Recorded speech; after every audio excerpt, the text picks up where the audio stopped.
You're watching Behind the Screens. Grab some popcorn, fill up a drink, and take a seat. Our feature presentation is about to begin.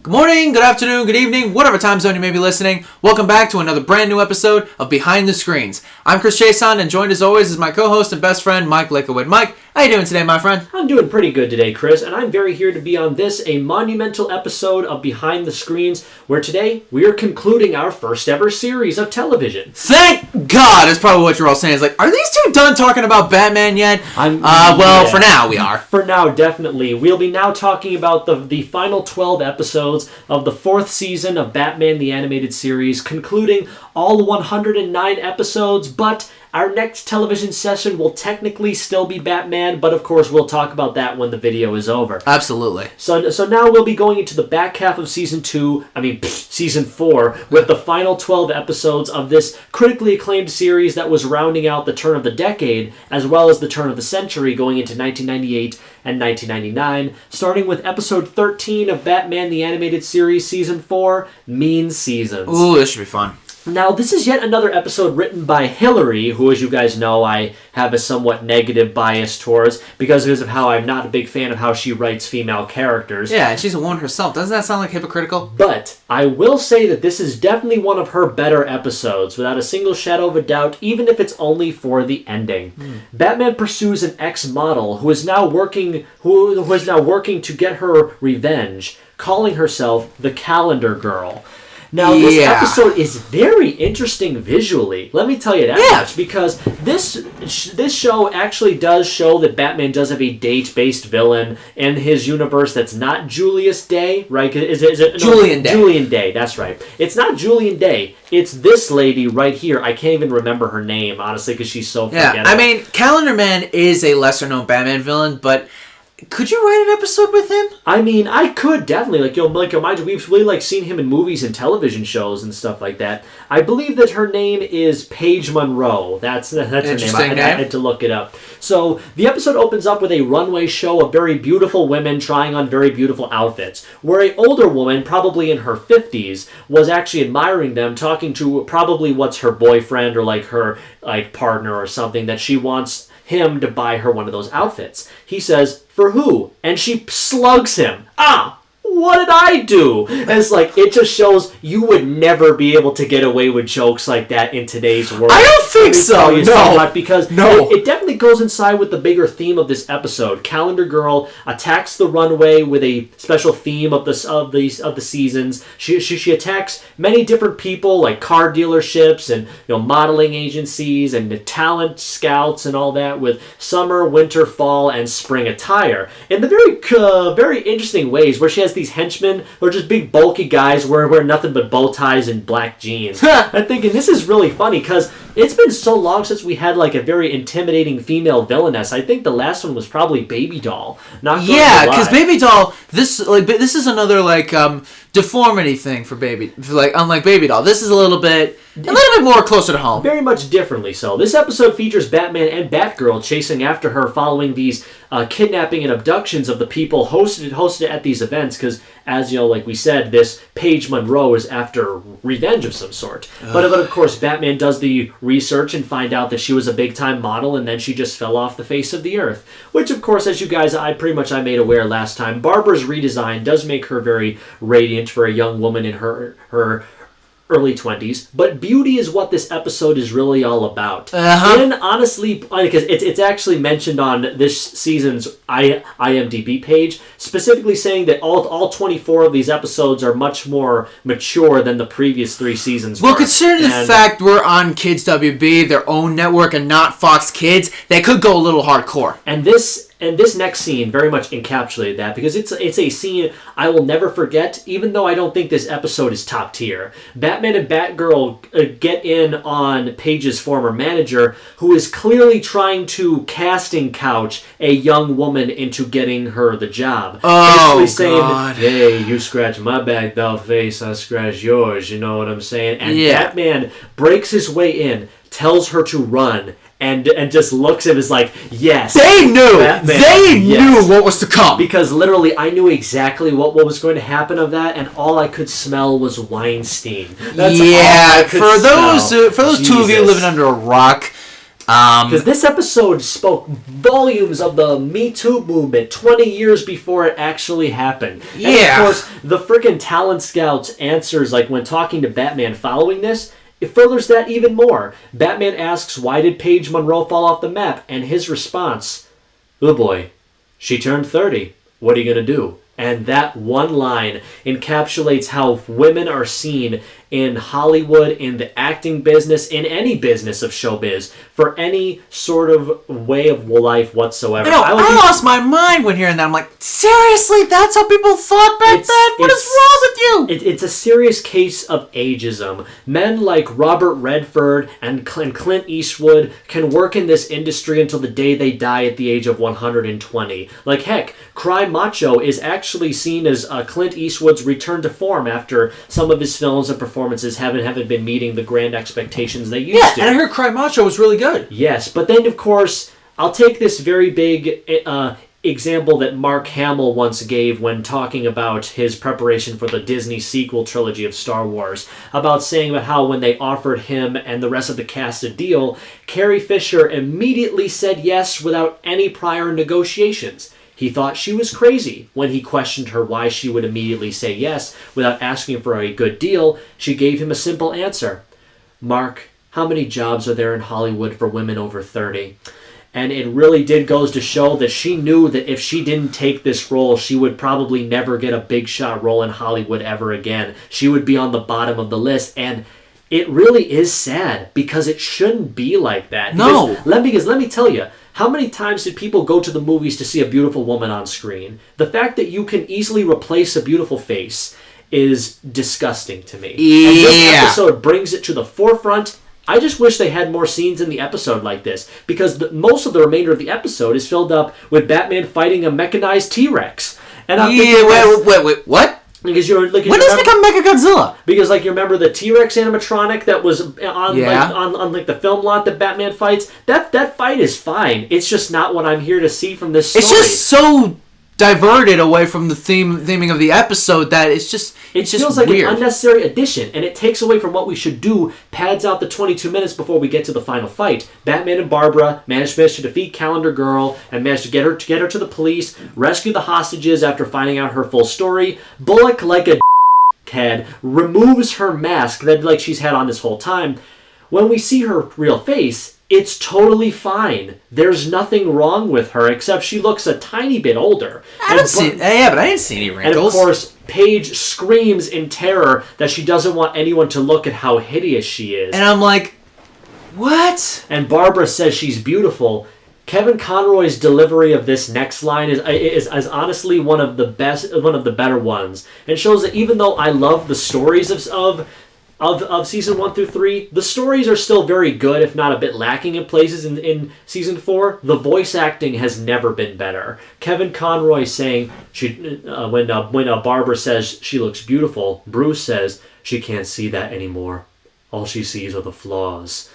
And it really hinders, because can you imagine the amazing self-destructive way it handles on somebody's mind when you're told, oh yeah, as soon as you hit this age, we can't use you anymore because you're not beautiful and stuff. God, the shock of it all would just be like, it could hurt anybody. Just know that the world will eventually evolve beyond the way of that mindset and use examples like this. It kind of did. Yes, though. After all of this, how would you rank Mean Seasons? I mean, the theming and the moral of it all is there, and it's very strong. Yes. It's just I feel like they might have taken it a little extreme. Well, okay, maybe not extreme. Maybe that's not the word I'm looking for. I feel like some will probably look at it as like, okay, when's that going to happen? But to be fair, that was the 90s. Yeah. Looking at it nowadays, it's very fitting to look back on. Very Although, much so. I feel like this is going to be the Gen Z in me coming out, but I feel like they might be taking this too seriously with what happened, and then that just made me, just groan at the fact that we used to be like this back then. Well, I mean, we didn't. Our immediate predecessors. I know, that's what I mean. Which is when I say we, I mean the royal we, we as a species, we as a human society. Exactly, But yeah. overall, this episode, it's still fine, but it doesn't really stick out or anything. No, I anything feel like that. But I feel like if she was a different villain name, it would have been a little better, because Calendar Girl with this, It just seems weird. yeah. So overall, I give the episode maybe a 7.5 out of 10. Gotcha. I do believe that they didn't go far enough with this. They got about halfway there with their message, especially with hiring the face of this sort of movement to play the main villainess. I just wish that we hadn't spent so much darn time on Batman fighting a T-Rex. Yeah, why did that happen? Fight Batman fighting a T-Rex. We could have had some really deep adult conversations about this, but of course we got to keep the action going for the little kids in the audience, which is the actual age demographic. Paige Monroe was a decent villain and acted very well for someone. Was Ciela Ward an actress previously? I'm pretty sure she was. Yes, she was. So I'm pretty sure. I say that she did a damn fine job playing this solo villain for this outing. All of the characters are acted very well. The jokes, what little there are of it, actually do land, and the really emotional effects do hit. I just wish we could have spent more time focusing on what I wanted to see. So I will give Mean Seasons a letter C+ ranking. Not bad. Now, let us go into... I don't want to talk about this episode. You have to, man. I don't. We have to. I don't. We have to. Episode 14 of Season 4, Critters. Yeah, Written by this dude, Joe R. Lansdale, who is a martial arts instructor first and a teleplay writer last. Let me be frank when I tell you, this episode is the second one with the involvement of Howard the Duck's creator, Steve Gerber, who came up with the story idea. Knowing that, it makes way too much sense now. A genetic engineer goes overboard in creating bigger livestock and loses all of his money. A year later, an army of mutant farm animals terrorizes Gotham City. Yeah, you heard that right? No. Just no. This episode is awful. Mike, the mic is yours. Tear apart it. Okay, yeah, he hates this episode. I hate it for how... I mean... It's not without its merit, but I will stand firm. Of the 109 episodes of this television series, including the 11 we haven't talked about yet, I'm putting it right down before I even start. This is my least favorite episode of Batman the Animated Series. I thought that order went to Terrible Trio. No. That's probably my third least favorite. It's definitely in the bottom 5. This is my least favorite one right here. Alright, explain. So, this villain is named Farmer Brown. And it's not like he was a throwaway villain, no. Advertising for this guy's stuff was in previous episodes too. You just had to look and watch for it. But no, this guy has the great idea of pumping animals with enough steroids to make them the size of a Hummer. And of course, Bruce Wayne and Commissioner Gordon are supposedly at this thing. And it's just of course, the animals go on a rampage and destroy the convention center. The guy goes bankrupt because all of his investors pull out because his animals are too dangerous. But of course, Bruce does get in one funny line. Bruce, thank goodness you stuck around. Actually, I was trying to escape through the window. It's Bruce, no. That was kind of funny. I thank you for trying to make me laugh. But it's not working. Not even Kevin Conroy can make this scene funny. If he can't make it funny, you must really hate this episode. And of course, the guy loses his money. We cut to a year later, and another bad Bruce Wayne scene comes up when Bruce is dating obligatory Woman of the Week number 27, and of course he forgets the woman's name, calls her the wrong name, and she is offended, and he keeps calling her the wrong name again and again. You're not gonna help me here, are you, Bruce? Come on! You are better than this! You have one of the most intelligent brains in the entire DC universe. Oh, he's playing at the Playboy thing too well. He's playing it too well, and that will go into a thing that we discuss later in this last installment of Batman. So as he's on this crashing down date with this woman who is arguably very, very attractive, but he's not doing a great job of it. No. And, of course, we cut to the very weird and gross looking mutant farm animals that come out of nowhere, just giant mantises and boars and like bulls and stuff. Like, I'm pretty sure there's like flying birds at some point, right? Like evil chickens. It's like, where's PETA when you really need them? I know. They start attacking Gotham City, which, okay, that's a decent idea. It's like one of those 50s monster movies where the monsters terrorize the town, where they have really close up on an insect like they're trying to make it bigger. But it's like, it gets old so fast, and the insects are really creepy looking. Like, I mean, I know that that's what they were supposed to do. They did a great job animating them. It's just, I don't care. I don't care about Batman fighting insects. I don't care about Barbara and Tim fighting insects. I don't care about Batman flying through the air. And then when it's all over, they try to talk about what the just happened. And you want to know how it's all explained away? How? Guess. No, don't even guess. Because unless you've seen this episode, you never guess, because a freaking goat walks into Commissioner Gordon's office and starts to speak English and just starts talking in this weird, you can see its teeth and its blood red eyes and how it's looking with all these weird different things looking off in two different directions. I'm trying to think, well, what is it looking at? Is there a spider web on the ceiling? I don't care what he's saying. What is he looking at? He's not looking at us. But of course, the goat says it's Farmer Brown doing this. He wants a ransom brought to obligatory place number 27, or else he'll have his farm animals make Gotham his new playground or whatever. Thankfully, the scene is saved by Bullock coming into the office and saying, "Hey, you ate my donut," to the goat. Yes, you saved the scene, Bullock. He's the only good thing in this episode. So wait. Hang on. I know Batman delved into the weird in the 50s and the 60s, but talking goats? Yeah, like, thankfully, they like, follow the goat to, like, where they give him the money.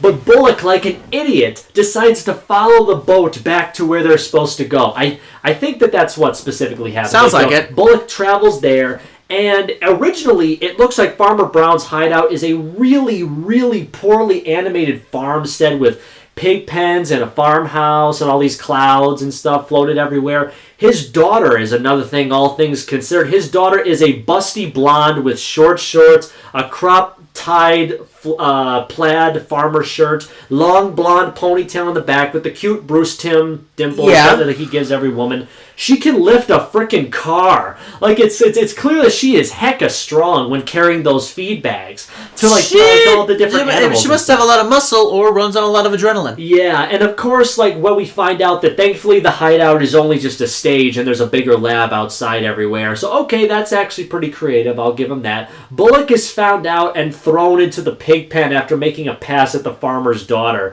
And let me tell you about his, like, oh my god. I guess something like that wouldn't pass today. No, probably not. And of course, throws him into the pig pen where the pigs start chasing him. Or I'm pretty sure it's either the pigs or the mutant chickens. Something That's around either there. one of them. So around there, eventually Batman and the crew, eventually him and Barbara and Tim come around to fight Farmer Brown. I just said that. Said that. Too bad. And then of course it's revealed that Brown and his daughter have taken the steroids he gave the animals, so they're super strong. I mean, yeah, like, they're strong, but Batman, and they have utility belts and gadgets that can defeat people who are strong. We fought Bane before in previous encounters. Bane is one of the strongest characters based on Earth in the DC universe. How can you guys not have something to stop these idiots? And eventually, we learn Farmer Brown's plans. Even though he's got the money, he's going to drop off a bunch of eggs with his mutant animals, launch a rocket at Gotham and still destroy it, and puts Batman, Barbara, and Tim into the rocket with Bullock. And of course, once again, Bullock gets a funny line. "I can't believe after all the wackos you fought, you got beaten by a farmer and his little mini daughter." And it's like, I love that. Like, saying after everything Batman has been through in this show, to be beaten by a guy in a farmer's hat is so embarrassing. Seems a bit downgrading to someone as amazing as Batman. Yes, but thankfully, of course, Batman finds the Deus Ex Machina that stops the rocket and destroys the seeds and the eggs with the mutant animals, puts Farmer Brown and Daisy May up to the prisoner cell. Thankfully, Bullock gets the final word on them as Bruce, Barbara, and Tim look out over the rising sun that Gotham City is still safe. This episode is garbage. Let me tell you right here, this episode, it is completely contradictory of all the amazing stories this series has had so far. Even at its most ridiculous, Batman in My Basement was about preteens taking care of Batman while fighting off one of the city's biggest supervillains, and even that was leagues better than this. Let me tell you that much, because I couldn't, as soon as I saw the giant animals, I'm thinking to myself, oh God, I'm not going to be able to do any of this. And it just kept getting worse and worse. I don't know what it was. Maybe it was that I didn't enjoy Batman fighting. I didn't enjoy the villain. I didn't enjoy the plot. There was just so much I didn't enjoy. Thankfully, Bullock's jokes and like a lot of the slapstick, like Bruce getting the woman's name wrong and the goat stealing Bullock's donut. Like at least that stuff was good enough. It's probably one of 2, maybe 5 things that I like about this. But other than that, I got nothing more to say. Well, I'm gonna be a little nicer on it. I didn't think it was that horrible, but was it good? Hell no! Yeah. I mean, it wasn't awful. Like there was like Bullock's humor was funny. Some of the humor was funny, and the villain, yikes. Yeah, I don't know what to think. I mean, could a plot like this work? Yeah, I would have loved to have been a fly on the wall, just watching this writing meeting like. How was the script approved? Yeah, I know. But, how? I mean, I don't think this episode is entirely terrible. I kept my intention. I found it interesting. Some of the humor was still funny. But overall, like, I still found Batman in My Basement to be worse. You guys have heard me rambling on. I'll simply say this. Hands down, my worst episode of Batman the Animated Series yet. I'll give this episode a letter D ranking. What? You're not even going to give it an F? No, I'll give it a D. Why? I'll give it a fair D. Why? Because I'm saying like that's like the lowest I want to, because I can't give any episode of this series an F. I have to. That's fair. I will give it the lowest possible thing I can. If this episode was any worse, if like this episode did not have the Bullock jokes, then I would give it an F. That's fair. That's fair. Saved the episode in my opinion, the humor saved the episode too. But I don't think it's that horrible. But at best, I'll just say you can skip this episode if you wanted to, because the plot is just weird. Humor is the only thing that ain't going for it, and some of the animation's all right. But overall, I'll just give the episode a ranking of maybe like a 7 out of 10. All right. Let's move on to episode 15 of Batman the Animated Series, Cult of the Cat. Oh, this is interesting.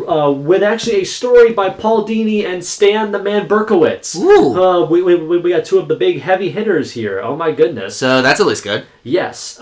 Batman tries to help Catwoman, who is being chased by a cat cult due to a statue she stole. So yeah, this is basically about someone helping their ex when they're in a bad situation. This is very clearly what this episode is. I feel like that's always been done before. So the episode is mostly Batman trying to protect Catwoman from this cult that she stole from that worships cats. Yeah, it's not very subtle when you think about it. A cat cult? I'm surprised Red Claw's not a part of that. Oh wait, she's dead. She's dead. We forgot. So, but thank goodness for that. Batman says that he will help her if she gives up everything she stole. She says no, and initially tells her to get out of the car because he's driving her in the Batmobile, and it's so funny. It's actually one of the funniest lines in this. Batman has all the best lines in this episode. Absolutely. The episode features a lot of chases and fight scenes to pad out the story. Let me tell you this, because they're chased by cat people on motorcycles, which is actually, it's fine, I guess. Yeah. But then, of course, like he takes a Catwoman to somewhere safe. Until of course she is taken by the cat people and said that if she conforms to the religion, she will be worshipped as a goddess or something like that. Basically, it's very confusing, and it's very hard to follow, because after everything Catwoman has done ever since she went back to being quote unquote evil, it's really hard to root for her like we used to in the old days. I know. After she's brought in, she initially wants to go along with the cult's plans. Of course, there are many in the cult that say this is a bad idea, which it probably was, because then she starts stealing stuff from the cult again after they give her a nice bed to sleep in.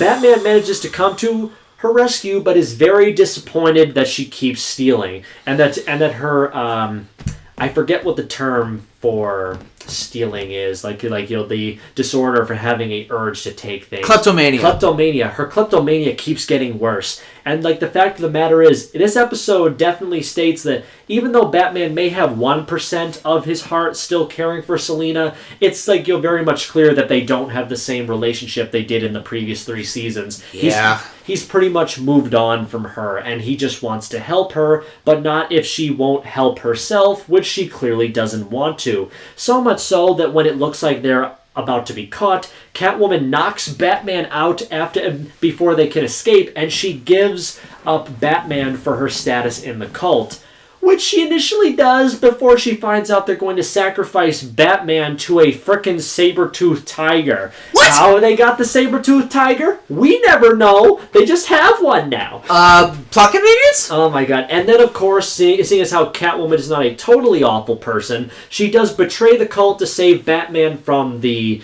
saber-toothed tiger by using her cat abilities, which I thought was just like an exaggeration because she was just a cat burglar. Yeah. I guess like now taking more things from Batman Returns, she has the ability to control cats' emotions and stuff like that. And of course she gets the cat to sick itself on the cult members. They manage to escape after the cult is arrested.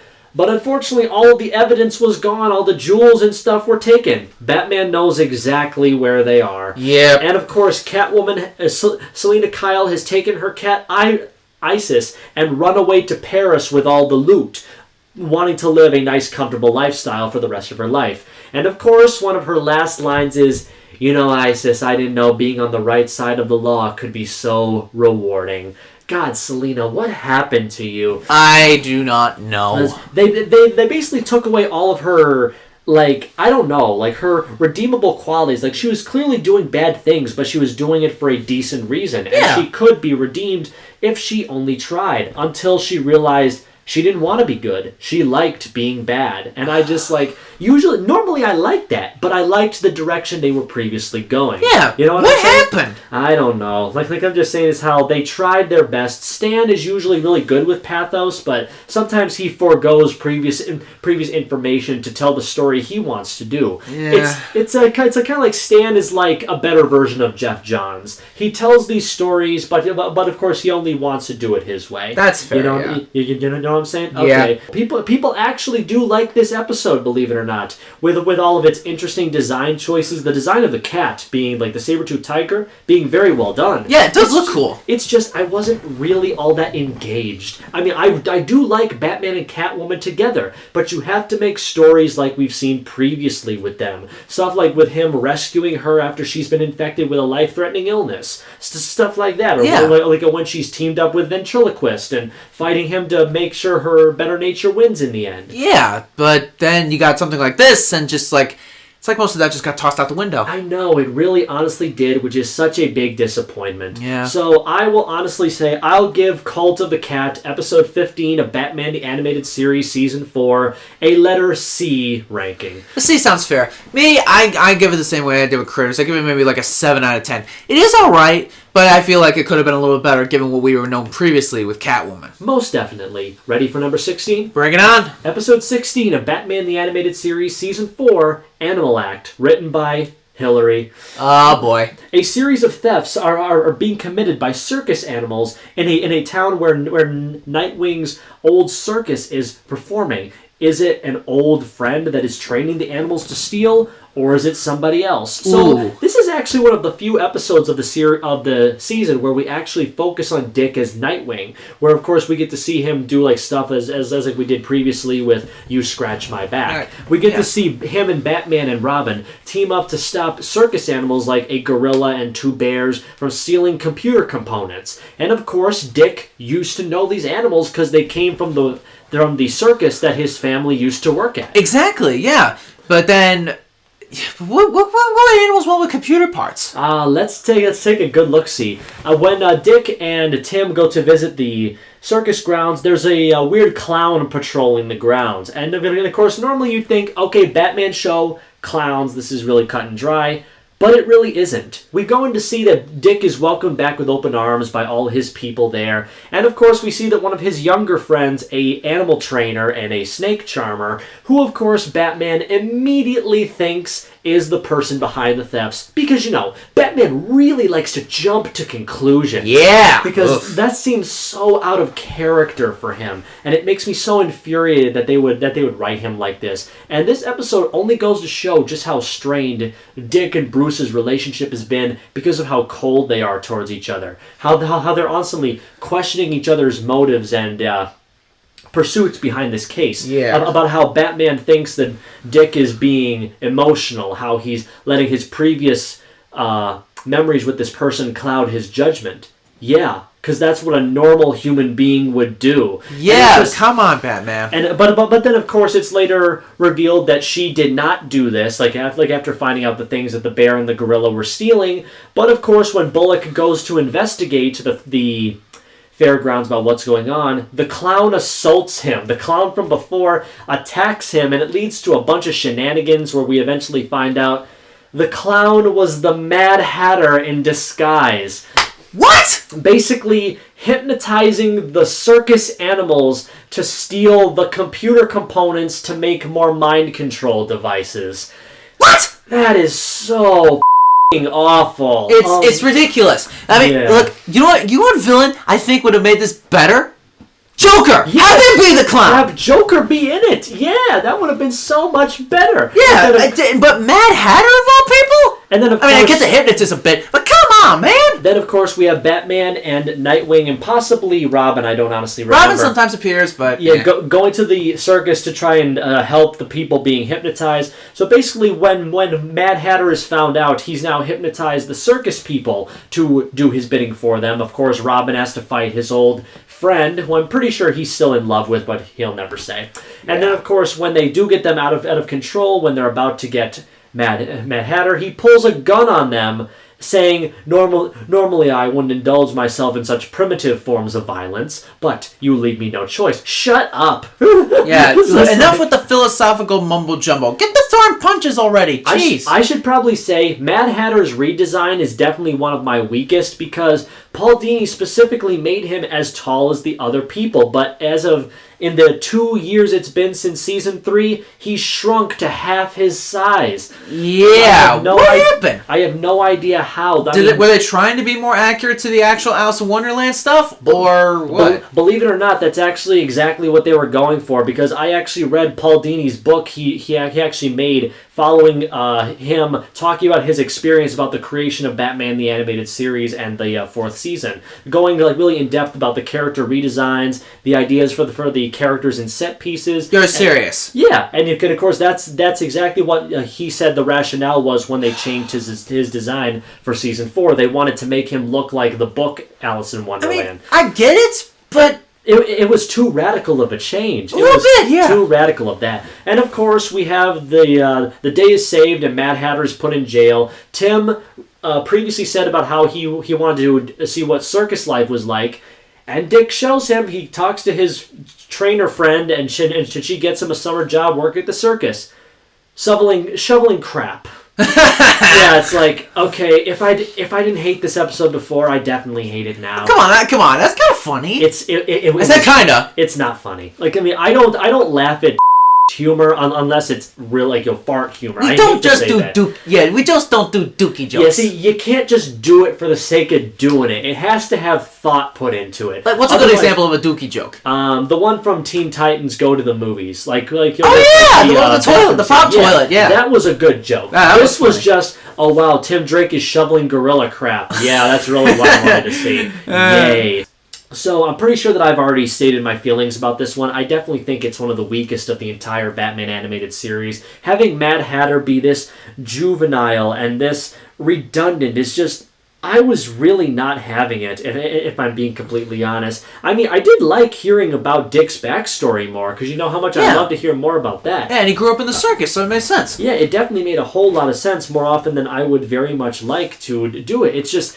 I didn't like so much of this. I hated Batman and Nightwing bickering. I hated the useless Dookie joke at the end of the episode. I hated the poor fight scene at the end. It just seemed so pointless. If they just focused on Dick, No supervillains at all. Maybe it would have been better. Yeah, I have to agree. I mean, I don't think this episode is terrible, but I feel like it needed a lot of rewriting and rescripting. I feel like that's the best way to put it. And maybe get rid of Mad Hatter. And maybe put in Joker there for a throwaway gag. Definitely. So with I will give Animal Act a letter C ranking once again. Yeah, and with that, I'm also going to give it this episode a 7 out of 10 because you can see that season 4 is kind of falling between the cracks, don't you think? Because these stories aren't very good. I mean, it's a roller coaster, really. We've had good, we've had meh, we've had ugh. And this one might just redeem itself right here. Episode 17 of season 4, Batman the Animated Series, Old Wounds. Now this one is going to be interesting. When on patrol on his own, Robin runs into Nightwing and he tells Robin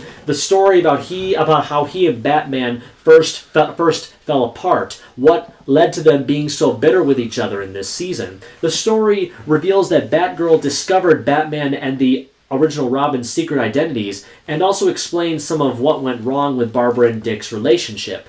So, going really hard back to it, like Tim says about how he grew up on the big stories of Batman and Robin, Bruce and Dick working together to save the city, but of course, Dick said things change, and that's all he wanted to say, until Tim says, "That's exactly what Bruce told me. Things change," and not even wanting to be compared to Batman in any single slice of it because he said how he's nothing like him. Yeah, the dark brooding hair, the dark brooding outfit and blackness, the big standout chin. You're nothing like that. Yeah, you just the only thing that sets you apart is you got a mullet. Yeah, and of course, not like as I said, not wanting to be committed to Batman at all. He tells the story about what happened two years ago after the movie Sub-Zero, which is where the original run of the Batman series ended for the time before we got into this season. Bruce had been committing to almost being Batman 24/7, taking Dick away from his personal fun and responsibilities, basically being more colder and calculating in his efforts to be Batman. When Dick finally graduated college, after so many seasons of him being a college student, Bruce does not attend. He is not at his adopted son's college graduation. He's stopping a misdemeanor crime from happening. And that was more important than being there for Dick when he needed him most. Dear God. And of course, when Dick and Barbara are talking about maybe taking their relationship to the next step, moving in together, I couldn't be happier for them. Yeah. Until Bruce calls from a payphone, tells him to get his damn costume on and get down to downtown. Dick originally says no. Bruce makes him go, no exceptions. And Dick gives the worst excuse to Barbara a college guy could ever give his girlfriend. "I'm sorry, I gotta help the guys at the dorm clean out the fridge. I'll see you tonight." And she says, "The fridge." It's like, oh, Barbara, I'm so sorry. It's rough. And of course, we see that Dick is very much in the attitude of being bitter at Batman for taking him away from the fun, as they're trying to track down the Joker. They literally force themselves into the home of one of the Joker's henchmen. Batman initially beats the crap out of the guy to get information in front of his wife and children. Batman sees nothing wrong with this. The more he hurts him, the more he's willing to talk. And Dick walks away. He actually does not want to do this anymore. Like, he says Bruce has gone too far in threatening this man's family because in this moment, I'm pretty sure this is the closest the show could get to showing these kinds of themes, but I can only say in that moment, Dick saw Bruce as nothing worse than the criminals he's trying to fight. That is very true. He's not a dark Avenger flying through the night. He is a monstrous creature beating the crap out of people who are just trying to get by, just to make sure that more people aren't hurt. He's still being noble, but he's doing it in all the wrong ways. Eventually, believe it or not, they finally get Barbara into the fold. And of course, one of the funniest moments of the entire season comes forth when Barbara finally comes down to the Batcave. I mean, in this flashback, of course. She's been in the Batcave many times after this. Oh yes, Miss Gordon. I admit it. I am Batman. Alfred says that. I'm like, Batman. what? This is actually pretty funny because Alfred's dressed up in the bat suit multiple times in different media. That is true, yeah. He did it in the 2004 series. Yeah, he did it once in Batman the Brave and the Bold. He did it in the 1960s series, which was really funny. Wait, he did? Yeah. How did I miss that? I'm pretty sure he did. Oh my God. If my memory serves me right. Then, of course, Batman says, do you still want to work together? She says, of course. And, of course, she knows that must mean that Dick is Robin. And, of course, they have no time to talk about it because the Joker has hijacked the airwaves. Of course he did. And, of course, has done another very basic scheme with a big weapon trying to blow things up. Yeah. But, of course, it's taken a back seat. The Joker trying to annihilate the city is taking a backseat to the Bat Family drama. Well, I mean love considering that. what we're dealing with here, makes sense. And then, of course, there's a really cool fight scene with the Bat Family and the Joker. One of which, when Barbara is almost mortally wounded, that is, of course, when it's already revealed that after the Joker is dealt with and his goons are taken care of. I'm pretty sure the hyenas and Harley were there too, right? Yeah, I think so. And so then afterwards. I think it's revealed that, I forget to mention a previous scene. Before Barbara goes to Bruce Wayne's house and finds out he's Batman, she goes to Dick's place, wants to spend the night with him. He said she wouldn't understand,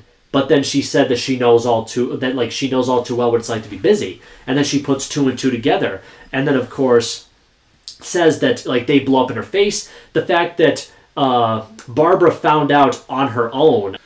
Well, yeah, Bat Family drama. That's always fun, right? Oh my God, yeah. It's so crazy. Basically, the fact with how fast things escalate here with all this, about how, okay, I'm very much certain of this because I've seen this scene a million times. It could have gone in many different ways. You have to watch this episode to see how fantastic the acting in this scene is. Batman has known Barbara has been Batgirl for a long time and has not told Dick, not brought her on until now, so he knew that Dick had feelings for Barbara, but did not tell Dick that Barbara was Batgirl. Oof. And Dick feels so goddamn betrayed by this. I bet. Especially since he's keeping secrets. Dick spews it all out for them. He manipulates, pulls strings, anything to come out on top at the end of the day.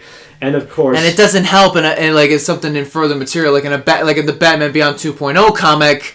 Oh boy! We can't say any of that until we get to that point. Of That's course. right. So yeah. then, of course, they get back and forth. They start yelling at each other. It gets super heated. Batman is just standing there. He's not raising his voice. He's talking down to Dick.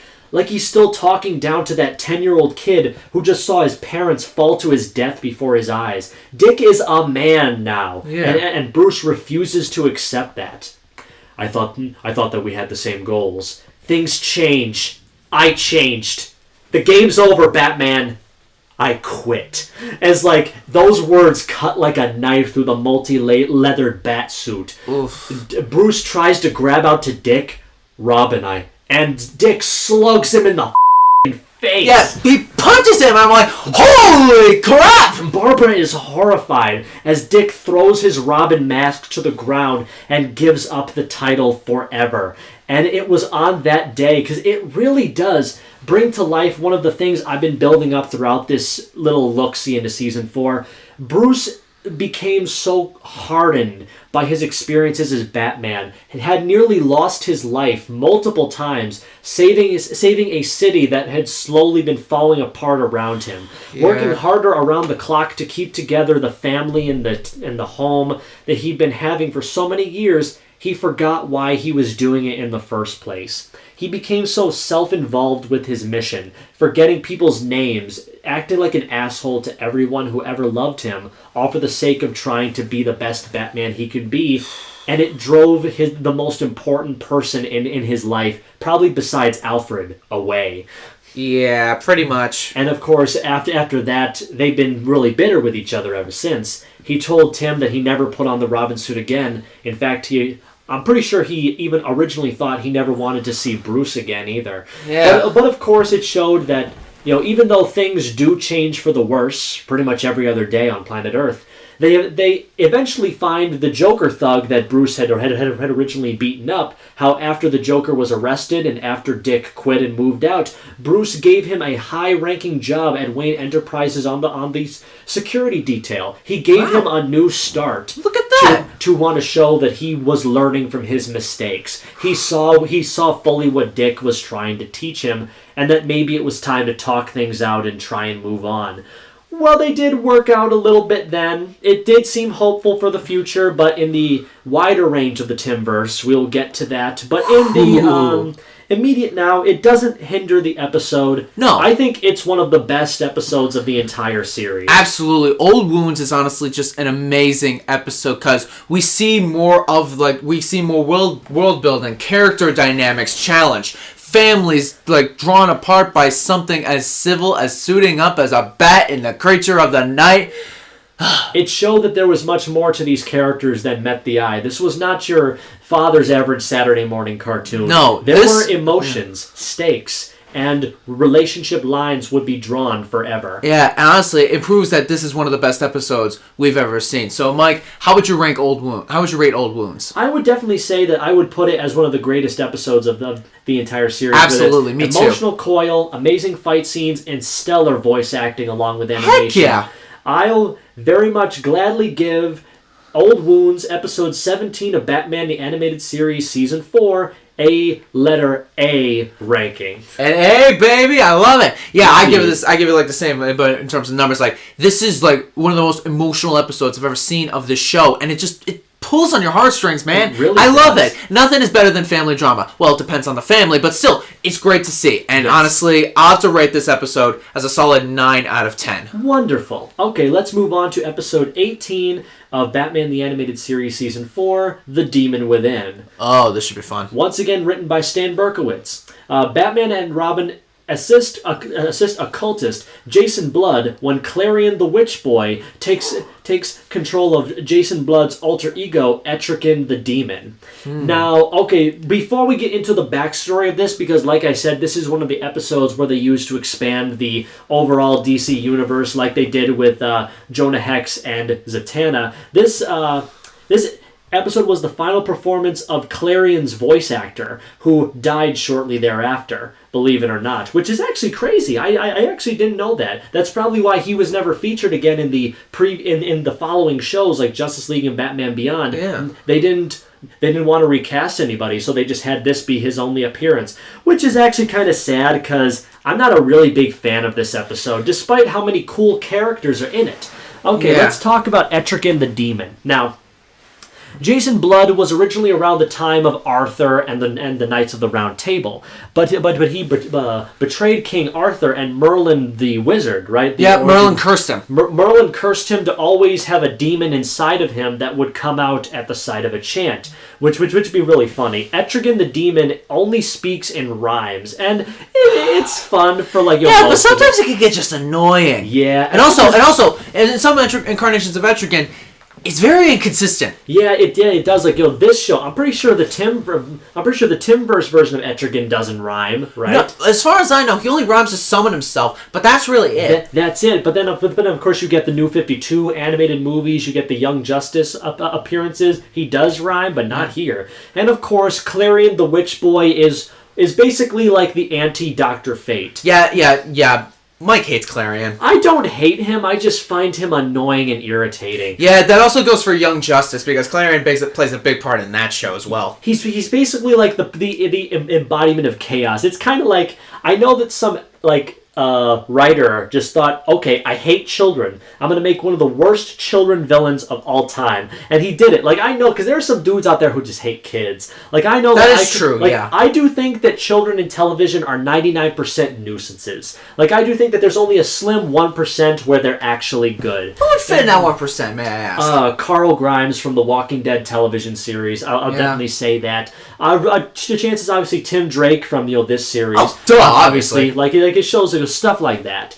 But basically, the episodes plot around Batman and Robin going to an auction where Jason Blood gets an amazing item that he takes to his collection, but Clarion the Witch Boy is there. And of course, it shows that they're related, but they're not really related. Yeah. And this kind of comes off as very strange. It shows that Bruce has known Jason for a very long time. Jason can turn into Etrigan the Demon, and the Demon is really well animated. Yeah, Etrigan looks good for this is almost late 90s? Yeah, 98, 99. But then of course we see Clarion's true purpose. He's going to steal Etrigan away from Jason to be his servant. And that's literally the whole episode. After Etrigan becomes Clarion's servant, he makes him get him ice cream and blow up buildings. And What? And basically, Tim is tasked with making sure Jason stays alive. Because without Etrigan, he's basically turning to dust because he's like 1,000 years old or something. Yeah, absolutely. And of course, Batman has to get Etrigan back. And of course, as you know, with DC magical powers, it can be very crazy for some mortal man to fight him. True. The fighting is fine, I guess. It's just Clarion is so irritating. Like, Hell yeah. I don't take him seriously as a villain at all. Like, he's so childish, and I guess that's like the point. They're trying to expand the DC universe by putting in more characters. True. It's just that they could have picked any other characters and used him for more expansive stuff. Yeah, because I'm pretty sure Etrigan is not a character you can side somebody up with. No. He has to be with a team, which is exactly why he's on Justice League Dark. Yeah, exactly. He's basically like the Drax of like the Justice League Dark. A little bit, if yeah. I kind of have to say, but this solo adventure, I can't say maybe Jason Blood and Tim Drake's moments are pretty good with like how they're like trying to build up the suspense and everything. Absolutely. With him showing Tim that yes, magic is real. Yeah, Magic of is course. 100% real. Like showing that yes, Zatanna does use magical powers, even if she uses showmanship with it. Yeah. The As far as I know, Batman seems to believe in magic. Yes. The only superheroes I know that don't believe in magic, one comes to mind: Tony Stark. Yeah, pretty much. And Why does he make fun of Thor all the time? I mean, mythology is not really magic. Like it's basically stories. Yeah, sure, but still, they use magic. You can like touch stories. You can't touch magic. BS. No. You can touch magic, but in a metaphysical way, not an actual way. Oh my goodness. Anyway, So your basically, what I'll be saying is when we get to the end of the episode, it's very anticlimactic. They manage to imprison Clarion, which is probably why he's never seen again. Etrigan is put back into Jason, and everybody goes home happy. So it's basically one of those run-of-the-mill episodes that this season seems to be falling into. It has a great setup, but doesn't follow through all the way. Yeah, like, there's no payoff. I mean, No. Now, to be fair, though, I don't think this episode was horrible. It was okay, and expanding stuff into more magical stuff and seeing like characters like Etrigan and Clarion into the show, it was cool. Yeah. But if this episode was written maybe a little bit better and maybe included maybe a Batman villain or two, I feel like this would have been a good episode. Yeah. But as is, I'll have to rate it maybe like a 7.5 out of 10 for this one. That's another run-of-the-mill episode. Mike, what about you? I do want to clarify this before I give my ranking. The actors in this episode, Jason Blood is played by Billy Zane, very much known for his role in Titanic. And believe it or not, the guy who played Clarion was also in Titanic shortly before he died. Who was he? Stephen Wolf Smith. I've honestly never seen any more of his work after that. So I'll definitely say this episode definitely deserves another C ranking, honestly. Yeah, it seems Despite like the that. amazing magic stuff that Clarion showed, I couldn't get past his very annoying demeanor. I'm sorry. That's fine. Now let's go on to episode 19 of Batman the Animated Series, Season 4, Legends of the Dark Knight. Ooh, this was fun. Story by Bruce Timm. You know he was very much pining for this. A group of Gotham City youths tell their stories about what they believe Batman to really be like. This episode pays amazingly homage to so many of Batman's predecessor works, the writers and people who made him the character that he is today, including Bill Finger, Dick Sprang, Frank Miller, Frank Robbins, Dick Giordano, all those different people who worked to make it happen. Now, okay. This episode is made up of 3 or 4 different stories. These kids are wandering throughout Gotham City, telling each other what they think that Batman is like. And they each tell it in a different variation.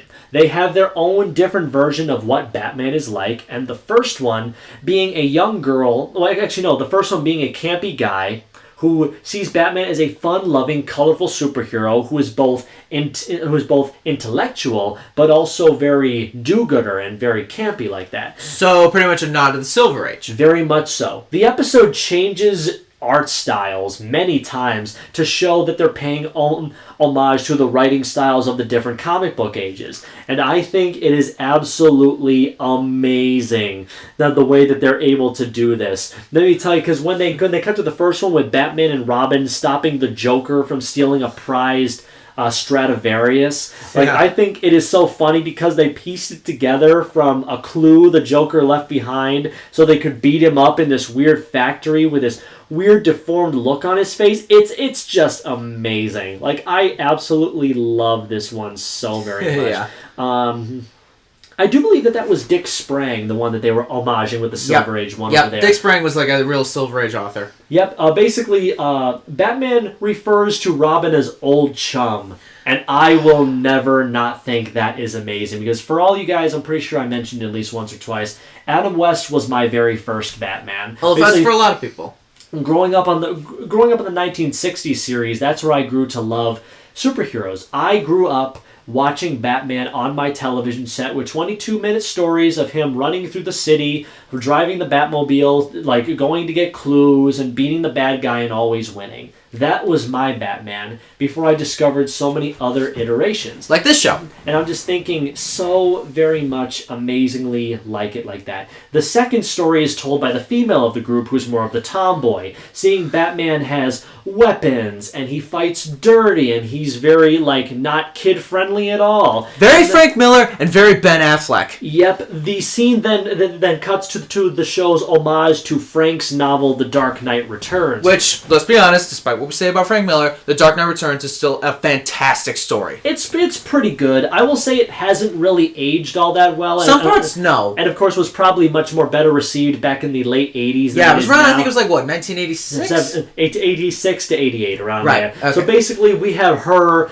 trying to look like Carrie Kelly, the Robin of that day, because she looks like Carrie Kelly. Exactly, yeah. Because for those who don't know, Carrie Kelly was the Robin in that story, The Dark Knight Returns. It actually, I love that they actually get, I believe it's Michael Ironside voicing Batman in the Frank Miller, and I do like Michael Ironside's voice work in some of the things he does, showing Batman fighting the mutant leader, aka the allegory for ethnic groups, basically showing how he fights dirty in the dirt, squishing people, and being all brutal like that. It just shows that some people see Batman as kid-friendly and campy, and others see him as dark and gritty. Which is very, very reflective of real life. And then there's their friend named Joel. He is gay and wants to hump Batman. Yeah, we can't hide that. Okay, I will elaborate, my friends. There is a kid that these guys talk to when they're walking down Main Street. This guy is very much clearly a homage to Joel Schumacher. Basically saying about how he loves Batman's tight leather outfits and his flashy cars. Oh, and that mask that covers his face. And they just tell to stuff at Joel. Yeah, you can tell the guy is very flamboyant. Oh my god, I absolutely love that because I'm as much part of the LGBT community as anybody else, and I will always love that Batman was directed by a gay actor back in the 90s when very few gay things were actually happening. So I will thankfully say thank you for giving us 2 gay Batman movies, all things considered. But then we actually cut to what is actually going to be going on, believe it or not, to the main storyline where the kids actually see Batman fighting Firefly. Believe it or not, that we have not seen him since Torch Song. And of course he has really very little speaking lines in this episode. But it shows Batman doing what he does best. The Batman we've been seeing this entire time.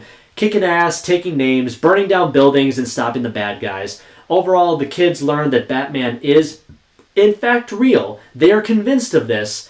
But they say that they will always see their viewing of Batman as the best, like with fangs, or campy cowls, or big tank-like Batmobile. Or brutal muscles. Exactly. One thing I'll say before I get into the big philosophical bit here is, I was trying to think, because I know that Michael Ironside was called back for a reoccurring role in future DC animated shows with the Timverse. He's the actor for Darkseid. That's right. Which I think is actually really fitting, right, going in there. This episode is a perfect encapsulating of the turn of the century, because Batman had become a cultural phenomenon. Batman was turning 70 around the time this episode came out. That's right. And they wanted to pay homage to the best of him possible, to show that even though Batman has put on many different faces and many different voices and many different costumes, whether they be pink, polka dot, rainbow, or purple, red, and yellow, there would always be a Batman for the kids to look up to strive to be better than themselves. Yeah. Like with me, whether it be Adam West,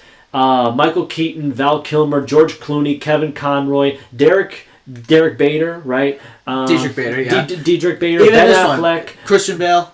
Robert Pattinson. Soon to be. Who is a 10th guy we can say? Roger- Reno Romano and Roger Craig Smith. Absolutely. No matter what Batman you follow, just know they are all the best. Yeah, they're really good. Whether it's voice actor, live actor, it's always great. Yep. I would happily give episode 19 of Batman the Animated Series Season 4, Legends of the Dark Knight, a B+ letter rank. Yeah, I agree. This is basically speaks to the people that you can love Batman however you want to see him fit, and I feel like it really speaks to people out there who want to give a certain aspect of him a try, whether it be for the lighter side or the darker side or something in the middle. There's always something for everybody when it comes to something like Batman. Absolutely. And this episode perfectly encapsulates that. So overall, I'll give Legends of the Dark Knight around an 8.5 out of 10. Fantastic. Now let us head into the final 5 episodes of Batman the Animated Series.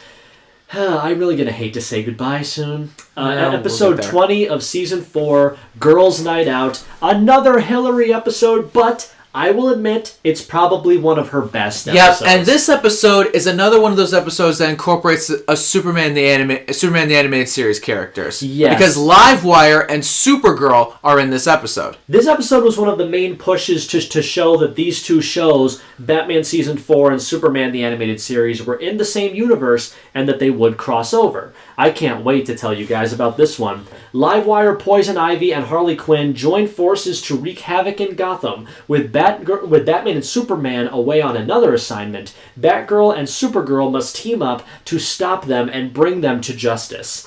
So, yeah, girl power. And right? This is an all-female casted episode with all the female heroes of both shows sticking up with everything going on. And with all the big female villains, minus, Catwoman for obvious reasons. Yeah, going forward. Because, okay, so I had this episode saved on my DVR for at least a year or two when I was in middle school or high school. I'm not exactly sure why. Maybe I was discovering the very first comic book animated loves of my life with Harley, Ivy, and I can't wait to talk about Livewire more when we get to Superman the Animated Series. But let me tell you, she is fine. Oh yeah, Livewire is an interesting villain because, like Harley, she was created solely for Superman the Animated Series. She's basically Superman's Harley Quinn, which is awesome. Yeah, and also Livewire is basically a female version of Marvel villain Electro, but for different circumstances. When she started out as a normal human, she hated Superman and didn't think he was that good of a hero. And then all it took was an anti-Superman protest concert in the ring because she was a radio DJ. She was struck by lightning. Yeah, I cannot wait to get into my thoughts on that episode once we get there, but we can't give away anything more. Yeah, but now she basically is like Electro, Spider-Man villain, and she can control electricity. So she's on her way to Gotham to get treatment to make her normal again. I loved this woman as soon as I saw her because this was my first introduction to the character. Me too. Yeah, I love you too, jerkface. I loved her immediately. Yeah, Played by Laura Petty. Lori Petty, one of my favorite female actresses. She was actually in one of the first, I think that this is true. I could be wrong because I'm not fact checking. I think she was the first female lead in a comic book movie, Tank Girl. Really? It's actually true because Tank Girl is an actual comic book, and they did make a movie about it, which she starred in. I think that she's the first female comic book leading woman. It was actually pretty interesting. Yeah. So, stupidly, the person leading the guard vehicle into Gotham says, "Watch out for the down power lines," and of course she gets out through the exposed electricity, and of course escapes all the way over there. Batgirl's been informed that Livewire's escaped, but Batman is not in Gotham. He's flying back from Metropolis, and I have an excellent theory about this that I will get to when the episode is over. So Batman. Okay, so a barber sees where Livewire is going. Batman contacts Kara Kent, a.k.a. Supergirl, Clark Kent's cousin, the other survivor of Krypton.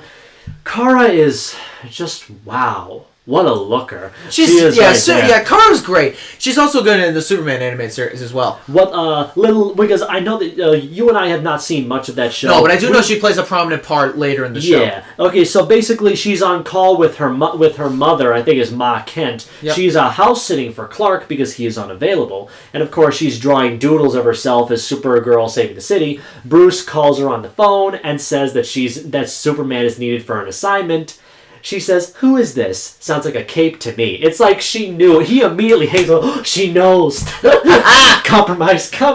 And of course, she gets on her costume, flies over to Gotham City faster than a speeding bullet. And of course, Barbara encounters Livewire, who jumps on the core of the Batmobile. I think this is one of the few times that Barbara drives the Batmobile too, which is actually really nice. I love Livewire's introduction. She'd be like, "Hi, I'm Livewire. We have been formally introduced, so I'm taking the initiative." It's like, oh god, go, girl. Like this is a really cool fight. Like even though there's not really many hand-to-hand blows because she can throw electricity bolts, but it shows that Barbara is very much out a match for someone of like her powers. Because Superman can handle more superpowered villains, while Batman's villains are just people with gimmicks. She actually has electricity powers, and it takes Supergirl swooping in to save her. Right before Livewire runs out of power, she escapes into the power lines. But of course, Bullock comes in and says that they lost, they didn't get her. I never thought I'd ever hear myself saying this, but where's the bat? And it's like, I love it. Bullock hates Batman, but he thinks that he's the only one who can stop criminals like this. He has no faith in the women superheroes to get anything done. Oh, God. That line would never, ever pass today. No, but that's why I love it so much. I love all these lines like this because it shows that they have a goal to get it all done and ready to go. It shows that they're so pumped, and Kara and Barbara immediately get along, and I love their little friendship they got going on. Yeah, it's nice. And immediately, Livewire tracks down Harley and Ivy, who are living, I think, at the Gotham Zoo that's run down. Yep. Yeah, okay, so they're like talking about how they never get to do anything anymore. We need to go out and go into town. Yeah, they're totally not lesbians living together. Yeah, and Ivy said like this, "America's Most Wanted Women on a night out in the city." Yeah, that'll be fun. And basically says that they can't go out before they have an edge. Livewire pokes her head out of the toaster and says, "Hello. Well, ladies, meet your edge." Amazing. I'm like, yes. Sold. And that also reminds me of that gimmick. Like, Supergirl and Batgirl get to the place where Harley and Ivy are hiding now. Supergirl uses her X-ray vision. She sees Harley, and immediately it's like Harley. No, it's like Livewire pointing to her. It's like Supergirl's looking through the wall. Is she? And then she makes that funny face. I'm like, oh that's God, funny. That's crazy. That's but real, then it just turns out to a whole giant game of tag. Oh boy. Okay, so basically they go to the mall. So they try to rob the mall because it's a girls' night out. Harley tries to break the glass door with her mallet, and it does nothing. She tries so hard, and Livewire's like, "Move aside, cupcake," yeah. And then she blows open the doors with her electric powers. I'm like, wow. And Harley is so jealous of Livewire, like of her powers. And in my head, I'm like, shocking. It really is though, because believe it or not, like when I was 12, I had no idea what the hell it meant to be gay or bi or anything like that. I was just like a kid just living through life. Yeah. Looking back on it now, like if I was 12 sitting with myself, it'd be like, yeah, if I had known what I know today, I would have thought Livewire was gay before those two were. Really? Let me tell you. The way she acts and everything? Yeah, like the way that she blushes around them, how she calls everybody cupcake, how she's always like she's almost like either bisexual or possibly queer. Yeah, like just something like that. She had that atmosphere, that attitude. I can see that. And then of course we get more funny stuff when the security guard tries to arrest them, but he's like, "Oh, 3 sets of boobs. I can't shoot that, right? I can't get the gun out of my holster." I wonder if that's like a thing for something now I'm thinking about. I do not know. And of course, Ivy sexes things up by slowly walking towards him, planting a kiss of death on his face. But it's so funny because he's smiling as he's knocked out. Because it's like, you know what? Yeah, because knocked out, because, kids cartoons can't say dead. Even though I know it'd be bad because you probably lose your job if a supervillain breaks into your mall, tell me, I would totally take the L if it meant being kissed by Poison Ivy. I wouldn't, if I'm being honest. And then, of course, they go to steal the money from the mall. Ivy and Harley tried to destroy the ATMs.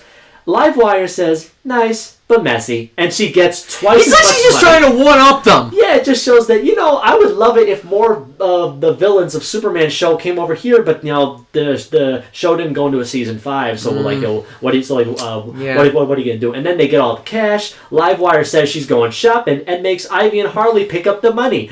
When do we become the gang? It's like, so I'm like, oh God. Another cute moment is when Kara is carrying Barbara on her shoulders, showing what it feels like to fly. And she's loving it. And of course, I definitely think that Barbara and Kara's friendship is one of the best friendships in all of like DC. The same with Bruce and Clark. Exactly. And then there's a couple others, but that's a prominent one. Especially since I've been, I decided to pick up Crisis on Infinite Earths, and I love the conversation between Barbara and Kara that they have in that book when the world is coming to an end. Barbara says that she feels absolutely useless, that she's just a girl in a costume, and Kara tells her that it doesn't matter if you can punch a planet or stop a robbery, as long as you're doing something, you're saving the world. And I absolutely love that. She makes a point. Like, she helps Barbara with her insecurities, and I absolutely love that. Yeah, that's a good friend right there. Then of course we go to the mall. There's a couple decent fight scenes. I will admit, once we get to the mall, the fight scenes aren't really as good as the previous one. Not to mention the fact Ivy, Harley, and Livewire also make a stop at Penguin's place. They do after that. Like when it seems that Poison Ivy's about to kill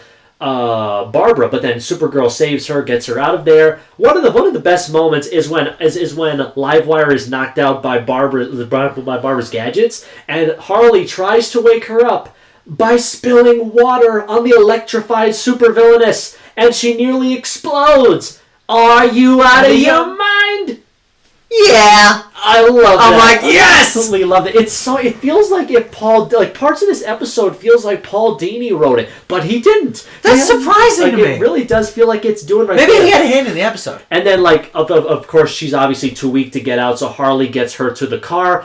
Like, they just steal a car that's in the mall. Like, it's never established. They just find a car. Maybe it was the guard's car. No, but it's a pink car, though. I'm pretty sure it's not like that. So then they get into the car, drive away with the money, as Kara gets Barbara back to her apartment, and they share more cute banter. Yeah. Now, many people will say that this banter is very stereotypical of women just chatting it up for the sake of padding out the story. I think I'm very much in the minority here from what I've seen of people. I do like their interactions with one another. Yeah, me too. Even if it can get a bit stretching at times, like with her saying, Kara thinks that Barbara's life is so cool because she gets to be in a police data bank, and she gets to patrol the cities, and Kara lives on a farm full time because she just Superman planted her there. Just literally. And of course, I think that they may be stretching it too thin because Barbara said she's always wanted to live on a farm, how she's never been a fan of the city. And I think that's a really nice that they have that in common.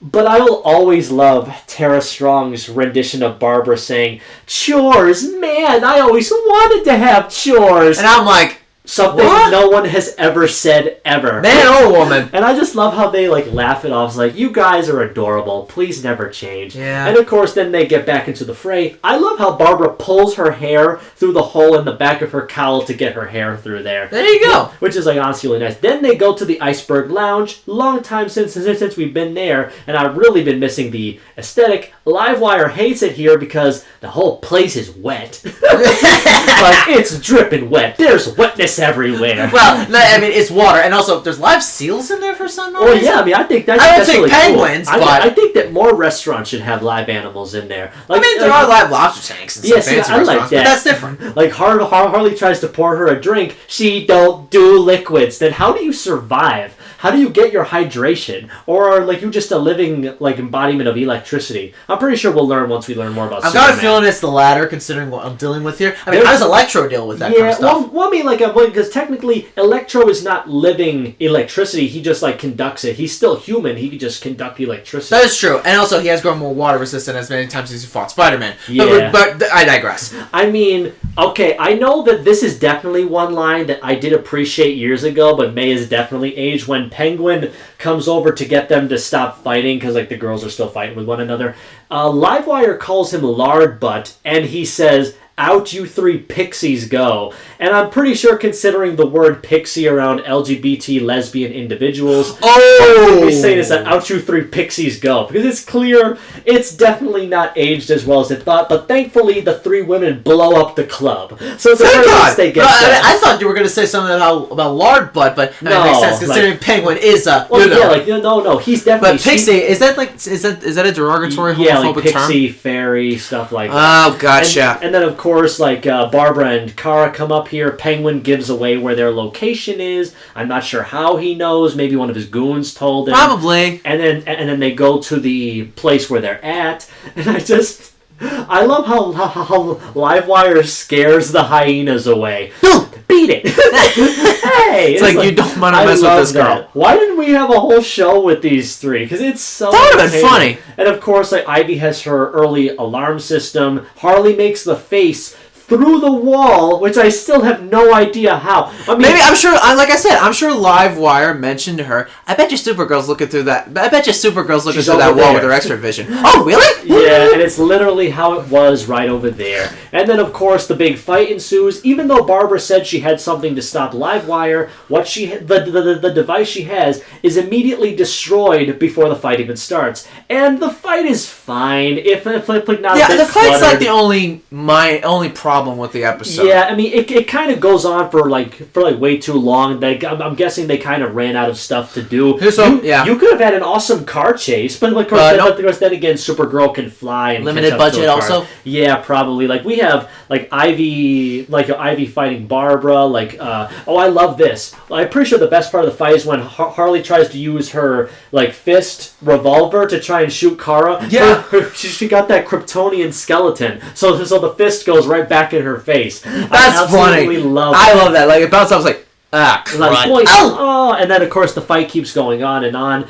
I love about how they just keep showing witty banter, like little fight things here and there, and then of course we play to the strengths because electricity causes fire, and fire is nature's mortal enemy. Whereas even though Ivy's about to kill Barbara, either Barbara or Kara, I honestly can't remember. But basically when Ivy tries to crush one of them with a plant elephant, which I love this. I love how Ivy can make animals out of plants. Who would have thought? They're literally alive. Yeah. And then Shores that directing Livewire's lightning to set the plant animals on fire, Ivy runs to the water supply to try and put them out. The way she says, "My baby," is this, oh God. It's so good because it's so committed and so dramatic. Yeah, and I have to say, a little too dramatic, if you ask me. And then, of course, she fails to put the fire out.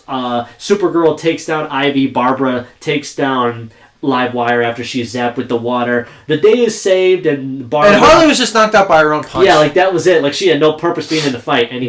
Dimwit. She was literally the third wheel. What happened? It's so crazy. Then, of course, Kara and Barbara are sitting at the house getting pedicures and popcorn and whatever girls do when they're alone. And Bullock says that rookies caught the villains. They're so mad. Rookies! I think they're so adorable when they're mad. But, of course, he says they have potential. It's take the compliments you can get. I think this is one of Hillary's best episodes. Yeah, honestly, this is really good. It makes you think that Paul Dini wrote it, but he didn't. This shows girl chemistry really well. Harley and Ivy have to contend with Livewire. Livewire's rambunctious flamboyance and everything.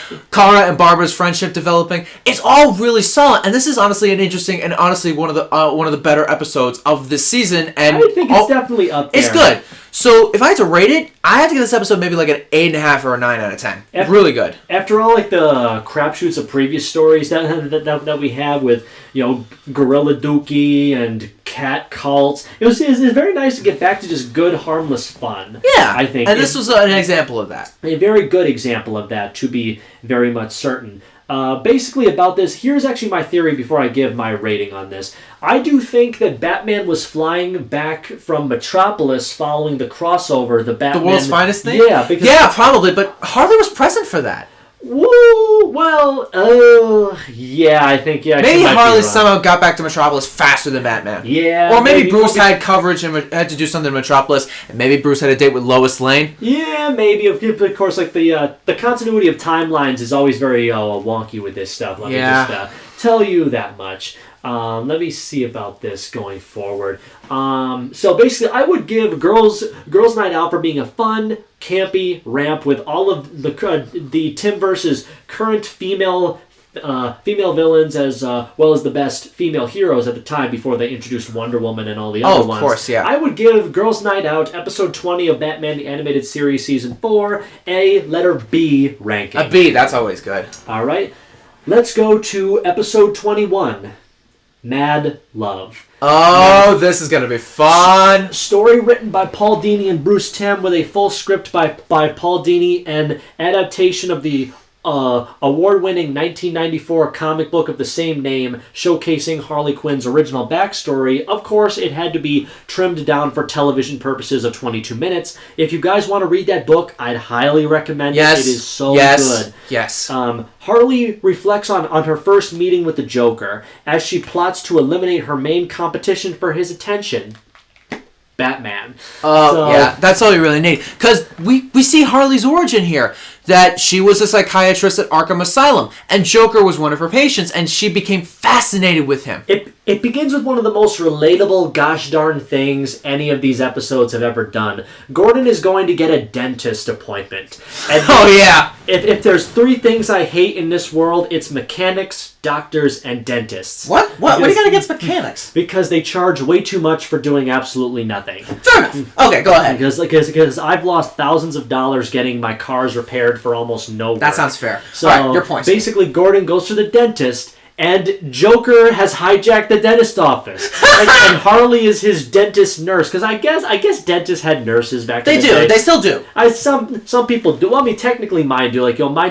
My dentist has associate people that I think they're I think they're known as dental associates. Yeah, that's it. That's the term. Okay, so then Gordon looks like he's about to have his eyeballs drilled out until Batman crashes through the window, saves him. That the clue left behind was Harley's idea, but Batman is temporarily knocked out by her, even though she gets the punchline.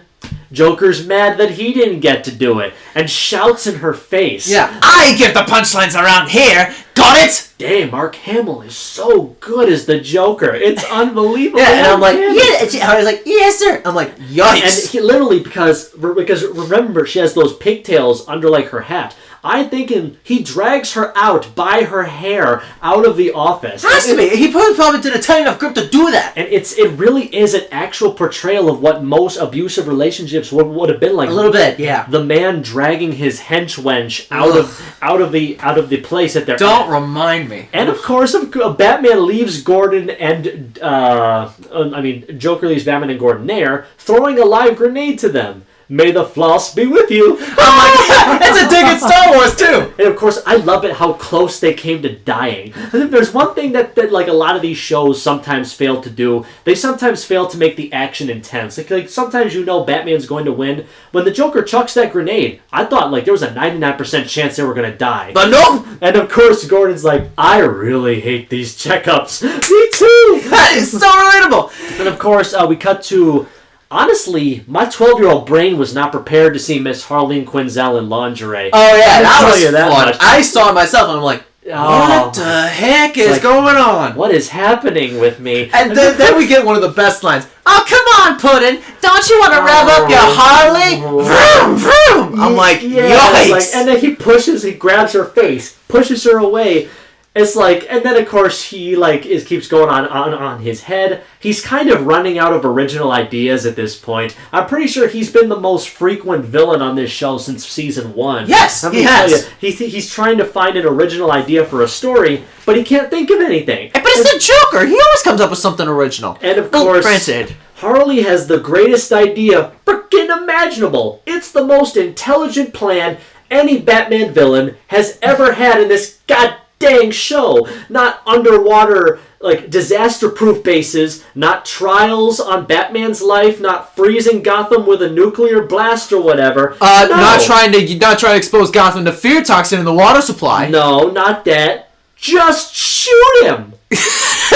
And Joker gets so infuriated by that. He's like, just shoot him? Just shoot him? Are you nuts? God. Listen here, my sweet. The death of Batman must be nothing less than a masterpiece. The triumph of my sheer comic genius over his ridiculous mask and gadgets. And of course how he melts the Batman dummy he has in the corner with acid. Finds the death of 1,000 smiles where Batman is fed to piranhas plopping him into a piranha tank where he'll be seeing the smiles of the fishes, but piranhas don't smile. Their faces never change. Oh, yeah. And of course, she makes another pass, and Joker throws her out into the dirt wearing nothing but lingerie. And I would never leave a woman in lingerie in these alleys. Tell me about it. What could happen? Then, of course, we get the flashback and everything. And the psychiatry session that Harley has with the Joker is crazy because what Joker mentions about his abusive father and all that, and then I still remember the circus gag. Like he's like Joker's like, there was one time I saw Dad really smile. He took me to the circus when I was 7, and then I was really entranced by one of the clowns. Man, my old man laughed so hard, I thought he busted a gut. So the very next night, I went up to him with my best Sunday pants wrapped around my ankles, and I was like, "Hi, Dad! Look at me!" Zoop! I basically did pull a big fat bomb and tore the crotch clean out of his pants. And they started laughing. And then he hit me. And then he hit me. And then he broke my nose. Ugh. And then Joker said this line that I think really is very, very forward thinking. Yes. That's the downside of comedy. You're always taking shots from folks who just don't get the joke. Like my dad. Or Batman. So basically, Joker's basically saying, comedy's subjective. Everyone has different forms of humor. He is convinced Harley that he is the hero of the story and Batman is the villain. Well, it makes sense. And I really do think that everything I've seen with Harley throughout the many years, how much she had a terrible father, she had a very shitty upbringing, and how she just wanted the appreciation and love of an abusive man. She stays with the Joker because this is the norm for her. And she was just so used to that environment, so why veer away from it? I should probably clear this to you guys. This is actually a fun fact for me personally. Every time I watch this, because like Girls Night Out, I had this episode saved on my DVR. I watched it every day after my day was done of high school, just to memorize it in my freaking head. Whenever Harley was writing in her journal for the narration of the flashback, saying about how she fell in love with Joker, when she described him as a raving homicidal madman, I originally thought instead of raving, she said raping homicidal madman. Oh, God. I thought that's what she said until I heard it more clear, and okay, so that's not what she said. About how the imagery of her narration is so well done, with like seeing Batman and Joker's fights, when she refers to Joker as her angel, and seeing Batman beating the snot out of her. Well, given the fact Batman is clad in black. Yeah, just seeing Batman coming out of the shadows like a dark figure in the night. Like a devil. And Joker reads her so well. He's giving her the talks. Naturally, as a career-oriented young woman, you lacked any sort of philanthropy and fun. Naturally, you'd be drawn to an individual who could make you laugh again. I knew you'd understand. Anytime. And it's so calm because there's no music. Yeah. There's nothing. It lets you set in without anything. But can we go back to the present time, because now it's time for really fun. Yeah, well, of course we can't deny that Batman drags Joker back, bleeding all over his face. That's the last straw for her. She's fully head over heels for him at this point. She goes to a gag shop, robs a Harley Quinn outfit and a bunch of other things, breaks Joker out with the Harley Quinn costume on, and they supposedly lived happily ever after. But also, Joker inspired that. Like, Joker's like, the name is fascinating to me. Harleen Quinzel. Yeah.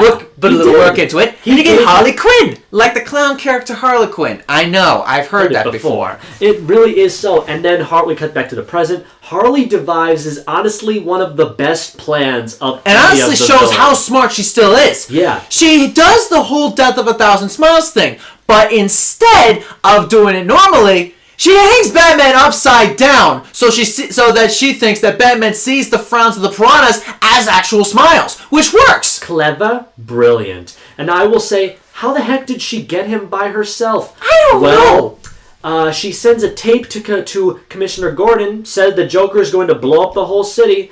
The gas bombs, millions of lives lost. She says that it isn't funny anymore, that his love is not worth the deaths of millions, and that she'd happily give him up as long as she's safe.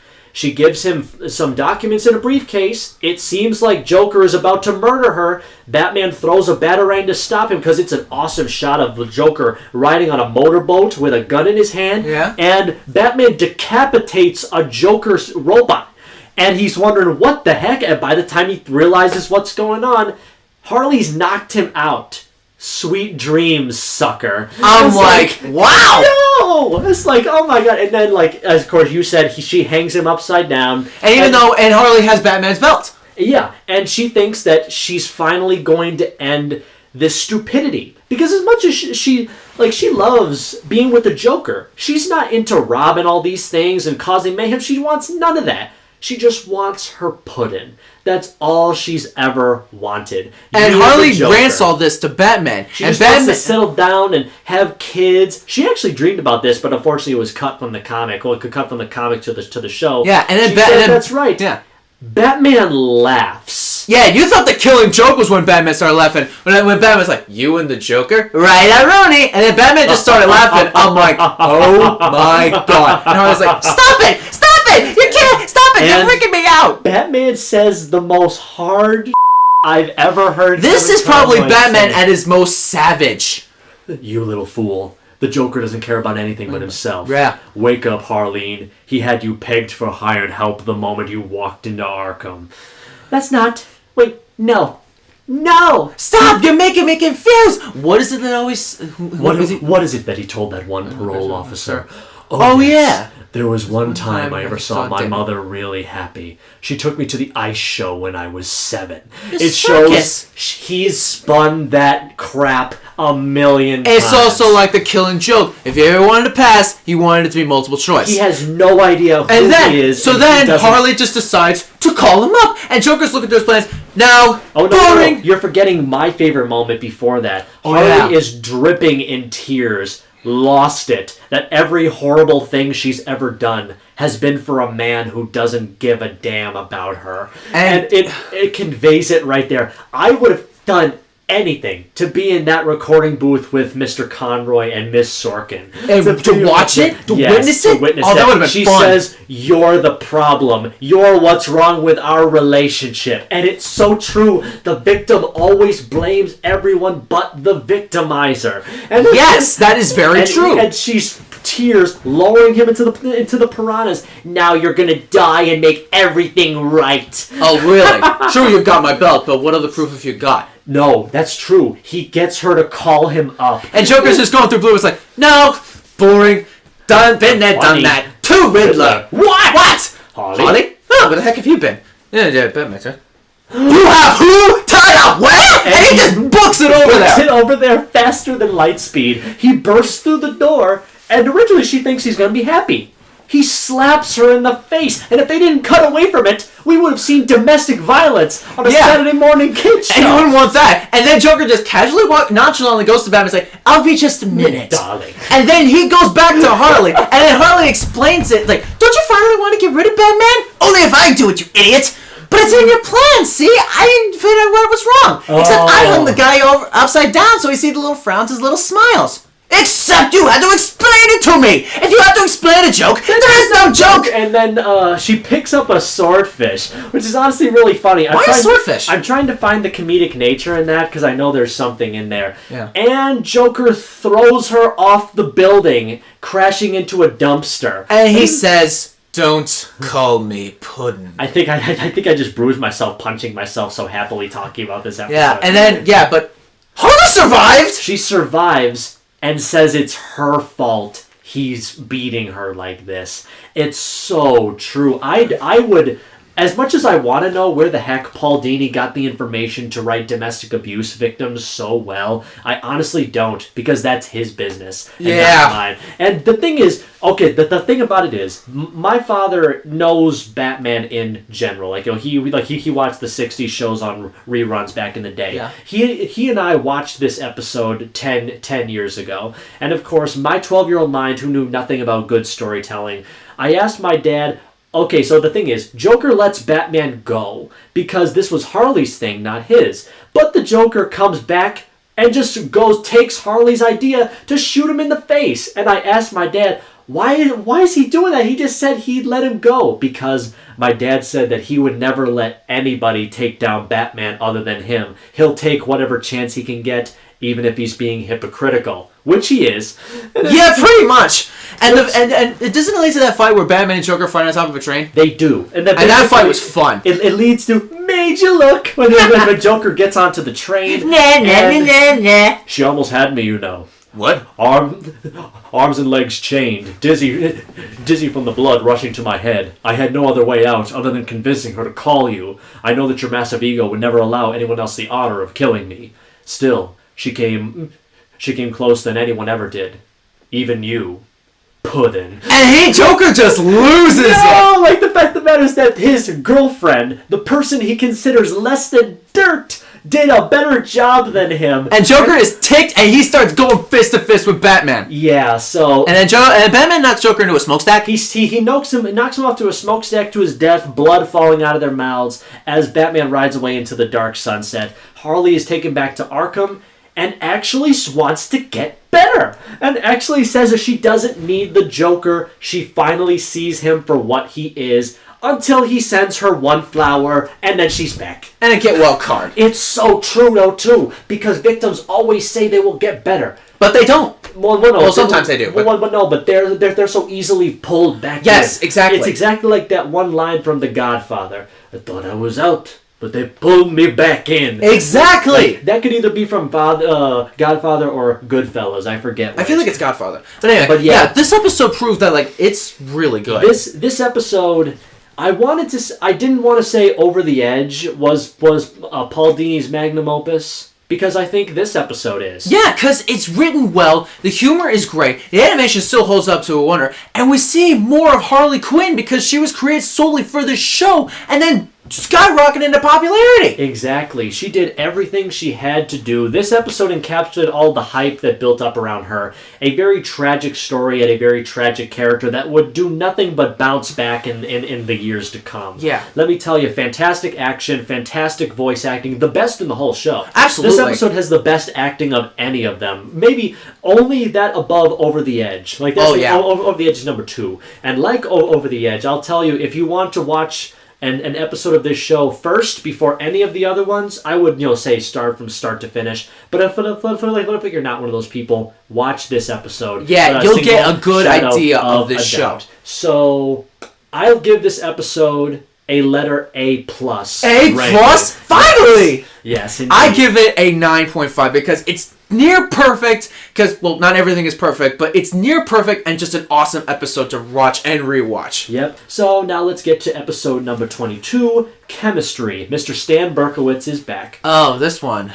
Bruce Wayne, along with other wealthy denizens of Gotham, fall in love with seemingly their ideal mates, all who happen to have green eyes. Bruce decides to marry and gives up being Batman forever after meeting this girl for one day. What? So yeah, this episode takes the plot of Batman Forever and does it better, but also I hate that plot a little bit too much. It's like, I hate I hate Bruce Wayne giving up to be Batman to get married. That's a terrible idea. It does sound like a stupid idea. So basically, Veronica Vreeland, her final appearance in these series, thank God. So she gets married to this dude she literally just met. And Bruce is there because he's her friend.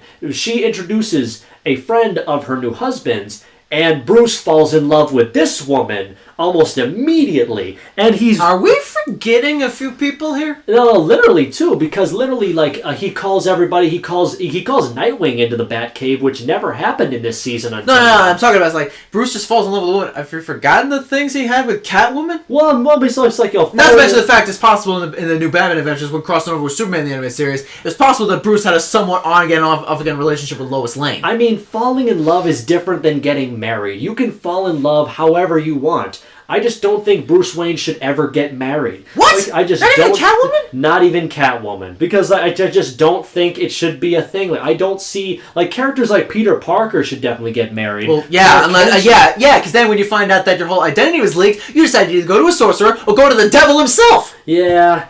Oh my God.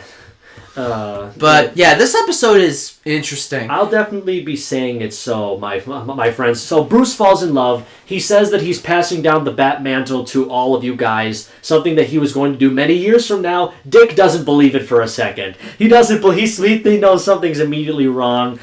But, of course, something's been going on all this time. Batman gets married, something that Lucius and Alfred thought would never happen. Yeah. And I love how Barbara and Dick bet on how long it'll last. That is so funny. That is immature and funny. Another funny thing is that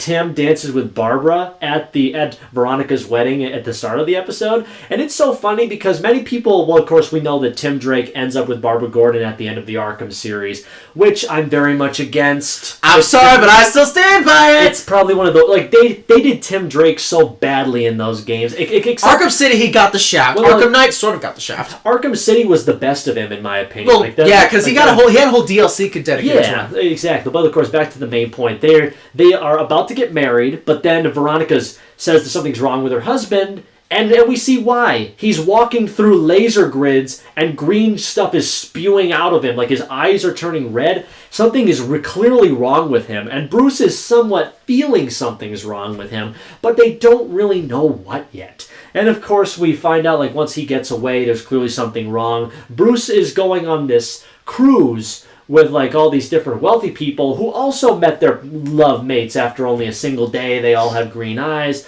I believe it's Tim and Barbara that track down that Veronica's husband, or, you know, at the very least, like, another one of the guys over there. I'm pretty sure it was actually Veronica's husband, now that I'm thinking about it, says that he is working for Poison Ivy. She's making plant clones mixed with human DNA to steal people's riches once they're married. And Talk about a real pyramid scheme. Yeah, it really is. It honestly Basically, this is like Pyramid Scheme, the episode, with wedding bells. And it shows that over time they become unstable and disintegrate, showing that this guy, like, doesn't he sploosh into nothing? Yes. Which is so traumatizing. Like, she says that even when she tries to perfect them, they end up like garbage. And of course, we then cut to the cruise ship with Bruce feeling something's wrong, everything's going too fast, and then Ivy hijacks the cruise ship, so showing her love mates to which are like wealthy people, stealing all their money. Bruce as well, and then Tim and Barbara and everybody go onto the cruise ship to save Bruce from all this stuff. Bruce fights back as well, pretty awesomely, mind you. Oh yeah, absolutely. And then People say Ivy dies in this episode because something happens that causes the cruise ship to explode, which, I mean, I'm pretty sure that doesn't happen. I'm sure she survived. But as long as there is plant life on this earth, Ivy's immortal. Yeah, definitely. One thing that was very dark about this, though, is how Bruce's wife was actually trying to kill him. I can honestly see that after this experience, he would never want to get married again. Well, as far as I know, this may sound a little weird, but I have seen movies where if it featured a wedding, the bride-to-be was always got a little out of control. Yeah, I mean, it was dark to see when Bruce got on the ships with Barbara and Tim to get away from the situation right before the end of the episode. He watches his wife drown, and it honestly is dark as crap because they weren't actual organic beings, but they still had thoughts and feelings. I guess they still had a purpose, and it's still people dying. Like, this episode is dark as heck for what it is. Let me tell you that much, my friend. It doesn't save the fact that the episode isn't all that deep. Yeah, that is true. It's not that great, even when you take a bunch of the stuff out of it. I mean, it has a great idea, but the execution is a bit flawed. Absolutely. Unfortunately, in my opinion. This episode was just best, all right. Yeah, I definitely say it's I'm not really big on stories of Bruce Wayne finding romance unless it's with a good kind of thing going on. Like with him and Lois Lane, maybe. Him and Catwoman, maybe. But it all depends on what the story overall, how it's being told. That's fair. What I'm saying? Yeah, I get that. I do like how all of the different guests at Bruce Wayne's wedding were all people we'd previously met in the series before. We've got Leslie Tompkins, Dr. Leland, Kirk Langstrom is there. The only time Kirk Langstrom is seen in season 4 is when he's at Bruce Wayne's wedding. That's a little weird. Honestly, really, Summer Gleason is there. Of course she is. The only time we see her post season 3, which is crazy. Zatanna is there. What? Which is honestly cool.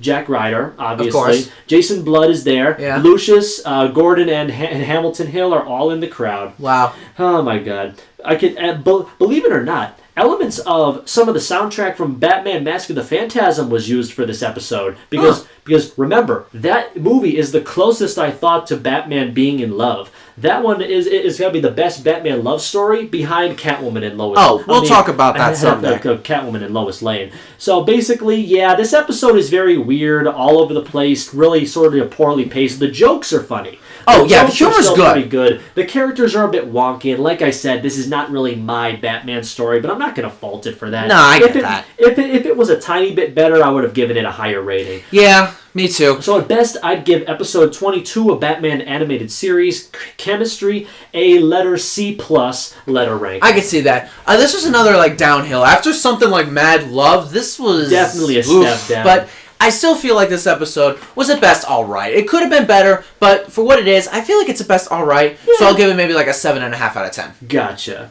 Now we'll be going on to the second to last episode of Batman the Animated Series, episode 23, Beware the Creeper, the third and last episode that Howard the Duck's creator was involved with because he wrote the script. Let me tell you, I'm so happy that he was a part of it. I wish he made more stories like this, aside from Baby Doll falling in love with Croc and wild animals running through the city. Oh. Exposure after being exposed to a weird mixture of chemicals, including the Joker's laughing gas, it changes straight-lance newsman Jack Ryder into the crazed anti-hero, the Creeper. He looks to kill the Joker and develops a muchly unwanted crush on Harley Quinn after seeing what she is. So yeah, this episode is weird. It is, because weirdly or not, I love it. But I like it, but I can't deny it has its very bizarre moments. Because the fact Jack Ryder is the Creeper is like this Looney Tunes-esque anti-hero. Believe it or not, a whack job. Do you know who made the Creeper? Honestly, who? He was a Steve Ditko creation. Really? Believe it or not, because he showed. I mean, because I'm pretty sure that we'll be getting into this more once we get into the other Timverse series shows like Justice League when we talk about the Question. Because I'm pretty sure that's another. Yeah, Steve Ditko also made him. Yeah. Steve Ditko was, I forget exactly the term of what sort of allegiance he fell under, but Steve Ditko was firmly under the idea that you are either born into this world good or you're born into this world evil. There is no such thing as being good and bad at the same time. No, there is. And I don't agree with that. Period. It's probably why he left Marvel in the first place, because really making characters for them was not really what he believed in. Yeah. But now seeing a character like the Creeper, seeing a guy that seems to walk the line between be like good and evil. He's clearly mad out of his mind, but he's basically a guy who needs help. You know what I'm saying? Exactly. Yeah. Okay, but let me just retract my thoughts and feelings. The episode opens up on the anniversary of Joker's creation. Wow. I'm thinking they made a whole documentary on him. They also retconned to nobody knowing his identity, even though they said what his identity was previously. And of course, Tim says Bruce is obsessed with the Joker, which he totally is. He's totally obsessed with his boyfriend. My God. And of course, Jack Ryder is there. Batman and Bruce and Tim see the Joker is going to hijack the broadcast, so they head over to Ace Chemical Plant. Joker, I love how Harley calls Joker Putty Tat. I find that Tweety. It's actually one of the few episodes where Joker treats Harley semi-decently well. Yeah. And I like that a lot. I definitely like that. So the Joker hijacks the broadcast. Batman and Robin try to save him, but Joker throws Jack Ryder into the mixture of chemicals after exposing him to the laughing gas. They try to get him out, but just like Joker before, he's thrust into the pipeline. They have to try to fish him out of the ocean. Oh my goodness! But of course, when they do, they think that he's gone. Oh my God. He's not. It's so absurd. But of course, when we do see him again, his skin is yellow, and I'm pretty sure his hair, what color is it? It's like green, almost like Joker. Yeah, that's it. His hair is green. He has yellow skin, green hair. He runs all over the place babbling to himself. And let me tell you, Jack Ryder's voice actor does a fantastic job. It's something. Playing a straight man reporter with a very manic guy, all things considered. Let me tell you that makes much. Sense. Oh my goodness gracious. But then, of course, going forward with that, he breaks into but then, of course, he finds out that he needs to do something bad to the Joker because the Joker did this to him. Yeah. But, of course, he needs some new threads because he can't go running around the city in his underwear. So what he does, he goes to a comic shop. Oh, man, not like a costume shop. Like a clothes store. And he asks for some clothes. She says, "Go green. I want to strike terror into the hearts of criminals. When your color, I go green." Gotcha. It's like he's trying to be Jim Carrey's The Mask. He literally is though. Oh my God, I swear to God, he acts just like Jim Carrey in The Mask. Only without the crazy facial expressions. Oh, yeah, of course. He gets on a giant, like, boa, like, feather thing as his cape. He wears, gloves, boots, like, red boots, and, like, a green thong. Yeah, and the worst part is people mistake him for Joker, and this ticks him off. It's so funny because literally, the buzz on the street is someone stealing the Joker's gag. That's the Creeper. And now we come to a moment that literally scarred my young self forever. It didn't scar me, but it confused me. I mean, it scarred me in the sense I'd never seen anything like it before, and it's like my father loved that stuff. Let me tell you, he loved that scene when he and I caught the rerun of this episode. Yeah. Harley bakes herself into a giant cream pie. Oh boy. Yeah. And like she comes out of the pie first, mind you, because why not? And starts singing Happy Anniversary. A very good homage to Marilyn Monroe doing the same thing half naked to President Kennedy back in the 60s. Oh, yeah. And it's so salty because she's like getting herself all creamy and there's cherries everywhere. Like, oh my God. You know, I really wish she had kicked the cherry to him and he stepped on the cherry. And like you getting what I'm saying here? Yeah. That's the one. I'm gonna stop you right there. Yeah, you gotta stop me right there. And then the fact that Joker threw Harley, I was like, Harley. Yeah, like literally. Harley, I know you're trying to lighten the mood, but if you really want to make me happy, she throws him out. I'm the plagiarist who's been stealing my act. He said he was gonna be better. He's just as bad as ever. And then he takes the pie and twists it. Yeah, sweet kid, but a lousy cook. That was funny. I'm like, you go, Joker. Creeper goes to the docks to find Joker's henchmen, who are playing a game of pool to try to find out where he is. Yeah. And since the Joker's henchmen in season 4 are based off the Three Stooges, I'll say they do a pretty decent job at doing their impressions. Yeah. Especially the Larry impression. Oh, absolutely, yeah. It sounds almost exactly like Larry Fine, even though he'd been dead for almost 30 years. Well, no, 30, probably like 20 years. Yeah. Basically, he calls Creep. I like it. That's my name.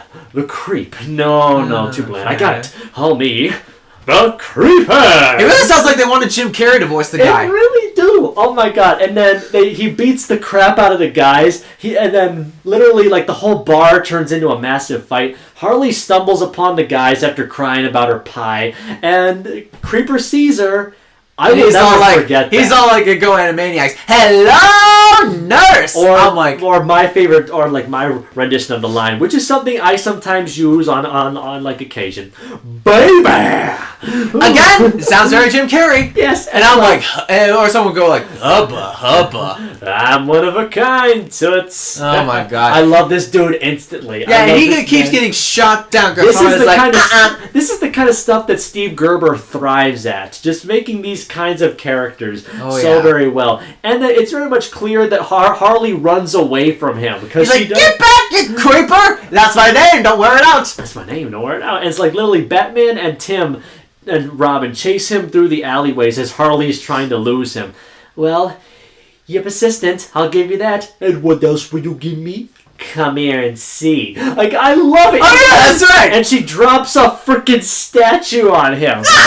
He's alive, right? And yeah, of course, like, Batman says, we have to get him out. Got a mop? It's like, that's dark. I love it. And he pokes his head out of the statue. He's totally fine somehow. Like, woo! I like a girl who plays rough. And Batman and Robin in their heads are like, what just happened? And to Tim's like, but she just tried to kill you.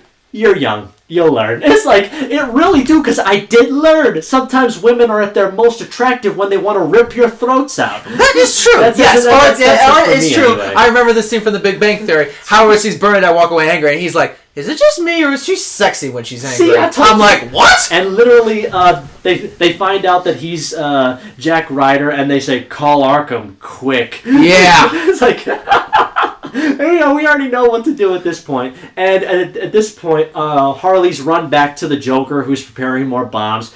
And one of the greatest exchanges of them in the entire... Because as much as I love Mad Love for the story, I love this episode for the jokes. Absolutely. This is what keeps the episode going. You nearly burst the Jabberwood Hoochie! It's like you got Hoochie, what? Like she says that you have to save me. He's like, who precisely would that be? And he just breaks through the wall. Like this guy is like a living Animaniacs character. Yeah, I bet Joker would ask like, who's trying to hurt you, Batman? And then it turns out Creeper's like, never mind. I'm home. And then Joker looks at him like, what am I looking at here? And literally he says that he's the guy that's stealing your act, I'm stealing your girl. Joker knows that she would never run to him. Joker knows there's only one criminal clown in this city.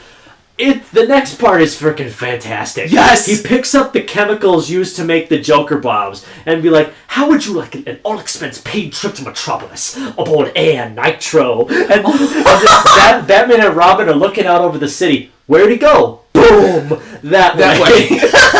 I was on the floor. Blows up the whole factory. Harley whacks him over the guy over the head with the mallet. Batman and Robin come up trying to take him away. Stall him, dollface. I'll get the car. And that's when they try to. There's okay. You have to see this for yourself. Words cannot describe the ending of this episode. Absolutely. Joker and Harley are on a parade float with the Creeper also like driving behind them with Batman hanging onto the car. Robin is skateboarding attached to the back car, driving through Gotham City, destroying everything in their path, trying so very hard to get it to just stop. All the while, Batman gives one of the most confident things. Like, I would love it. I mean, There's like way too many lines to ask Kevin Conroy to say if I was to ever meet him. I would love to have, like, if I'm doing a Creeper impression, I'd love to have him say, Creeper, stop the car, now! And then, of course, they crash into the city dump, and even Joker is begging for Batman to arrest him. Batman, please, arrest this guy! He's a lunatic! It's like, it's even too... I kind of wish Batman's like, he's a lunatic! You're one to talk. Batman just looks down, not saying a thing. The Creeper is too jokey for the Joker. That's something. I absolutely love this. I mean, and of course, we also get one last laugh with when they do finally knock Creeper out. He falls into Harley's cleavage. Nice. And then, of course, the episode ends with them giving Jack Ryder the antidote. Said that we'll be giving you more and everything will be fine. You can even make a news story about your resurrection. He says fine, but then Jack Ryder takes the patch off, giggling laughingly like the Creeper would return. That's because, going back to Paul Dini's book about writing the animated series, and you're working on it, the Creeper was meant to be an anti-hero that would have been throughout the 4th season, but they only had time to incorporate him at the very end. So it's a very sad thing. I would have loved to have seen him in one episode. But this episode is still funny. This is like one of the funniest episodes of the whole show. It's definitely drop dead hilarious. Yep. I would hella watch it more and more Me every too. day. And rating it, I give it an 8.5 out of 10. It's really funny, but like it doesn't. It's like the story's fine. It's the humor that keeps it going. It keeps it going, and so does the music. Because believe it or not, okay, I actually found a dude who made a long ass critique that giving this episode a 1 out of 10 on IMDb last year. What shamefully holds over this excruciating excuse for an episode is why Summer Gleason was dumped cruelly, cynically from the second-rate Batman show. So basically, this guy is like complaining, why did they replace Summer Gleason with Jack Ryder? Well, it's because Jack Ryder is a more known Batman person. Yeah, because he was in the comics. Yeah, basically saying they need some brand recognition. People know who Jack Ryder is. Nobody knows who Summer Gleason is, and they can't just bring Vicky Vale in. It's far too late for that. Yep. I'll give Batman episode 23 of season 4 Batman the Animated Series a letter B ranking. That's good. Now, at long last, the series finale of Batman the Animated Series, Judgment Day. Judgment Day is inevitable. Co-written by Alan Burnett, actually. All right, very let's begin. Believe it or not, this episode actually aired on Halloween 1998. So it's actually funny for that. When a new vigilante uses lethal force to battle Gotham's criminals, Batman must figure out his true identity. So basically, there's this guy going around Gotham City who's using much more lethal methods to take out the criminals rather than simply arresting them. And he's getting a lot of good press from the people of the news stations and many people elsewhere. Basically saying about how he's more effective than Batman because, after 109 adventures of Batman fighting villains and them always coming back, we need a more permanent solution. And Batman is simply not a permanent solution, some of these people say. When you put it like that way, it makes sense. We get to see Croc, we get to see Penguin, we get to see all different kinds of villains in this episode. He's called the Judge. Because he's trying to be judge, jury, and executioner? Exactly, because he's got a freaking sword, too, which is awesome. This episode is also one of the only times we see the Riddler in this season. Oh, that's right. With his green jumpsuit, with his cane, with his hat. Yeah. No mask. I'm not a fan of the outfit. Because I think that his original season 2 through 3 outfit was much better. But then, of course, we see Batman trying to overcome who this person is, trying to work out a way to stop him. Mm-hmm. But then he's also after Harvey Dent for some reason. And, of course, Batman tries to help him because he's clearly next, because they have a lot of history together, as you guys know, way back in our first Batman the Animated Series video. But it seems that the Judge knows every step the hero is going to take, or at the very least, every move that Harvey is going to make. So, of course, throughout the entire episode, Batman is trying to basically see, he's trying to get support, not really working out, protecting Harvey throughout it all, until, of course, hey, the press don't want to support the Judge anymore when he starts threatening actual people. Oof. Oh, wow, the guy that's openly killing people is actually a bad guy. You would have thought. You see, it's fine when it's totally fine when he's killing supervillains, but when he's attacking innocent people, now we have to start getting mad. It's definitely something that I even though this is not the greatest ending to an animated series I've ever seen, it does bring on the bigger issue of the DC universe and comic books in general. Those who are considered different with those with mental illnesses are considered freaks and monsters. Yeah. People to be locked away and forgotten about and not helped. That's really about it. The people have given up on people like Waylon Jones. They've given up on Edward Nygma. They've given up on Harleen Quinzel. Mm-hmm. But of course, the Judge wants to give in to what they want. He wants to take them out of the equation. Finality is all he's looking for here. And I think the fight between him and Batman at the end of the episode shows a very stellar showing of that, a battle of philosophies. And of course, Batman wins out in the end, which I think is honestly really great. And then the reveal happens of who the Judge actually is. We're really going to drop this bombshell, aren't we? Harvey Dent is the Judge. Now I bet most of you are thinking, huh? But also, what? Which confused me at first, and Mike, you care to give the explanation? Okay, so apparently Harvey's psyche was so damaged to the fact that he tried to create an entity of order to combat Two-Face's chaos, as well as with the actual Harvey Dent, creating the Judge. So technically the Judge is Harvey Dent's third personality living inside him, trying to dominate for control. And as such, the final shot of this episode shows Harvey Dent, a rambling lunatic, speaking to no one, trying to get control of his mind once again. It truly shows that Harvey has fallen farther than he ever did before. Yeah. And it really is sad, because when we started this series, Harvey was just as good as Bruce was trying to make Gotham a better place. And now look at him. And now look, he's a bumbling nothing, just sitting in a straitjacket in a cold concrete cell. I will say, the Judge took a lot of risks for being the last episode of the series. Tell me about it. It took a big leap forward, trying to expand on a few more things before the series ended. And even though it didn't do everything entirely perfect, it did bring up moral questions that the DC Universe hardly ever talks about. And I'm so darn glad we finally got the chance to see these things be brought to life. Absolutely. And fantastical going forward. And prove that this episode is a good send-off to the show. It was and a also great to send-off. Harvey. And overall, I still think I feel like it could have been maybe a little bit better, but for what it is, I still think it's a good episode to end this show. So at best, I'll give Judgment Day an 8.5 out of 10. Honestly, talking about this series has been a very amazing ball for everybody involved. And I'm guessing Judgment Day was a good end? I would definitely say a great end. Great enough to give it a B+ ranking. Yeah. This show's been something. Our big closing thoughts. We will give, so this will be something that we do for the majority of all of our series. We will give you a quick rundown list of all of our best and worst episodes of and we'll try to be quick because this has gone on long enough as is. We'll be doing the lightning round. I will simply say the name of the best and the names of the worst. Would you like me to go first, Chris? Yep, go for it. First is Heart of Ice, without a single shadow of a doubt. Yes. Let me continue going down. We have both parts of the Two-Face two-parter. That's what I got too. Very good. Perchance to Dream. That was a good one. Very good. Beware the Grey Ghost. Heck yeah. Almost got him. Absolutely. The first part of Robin's Reckoning.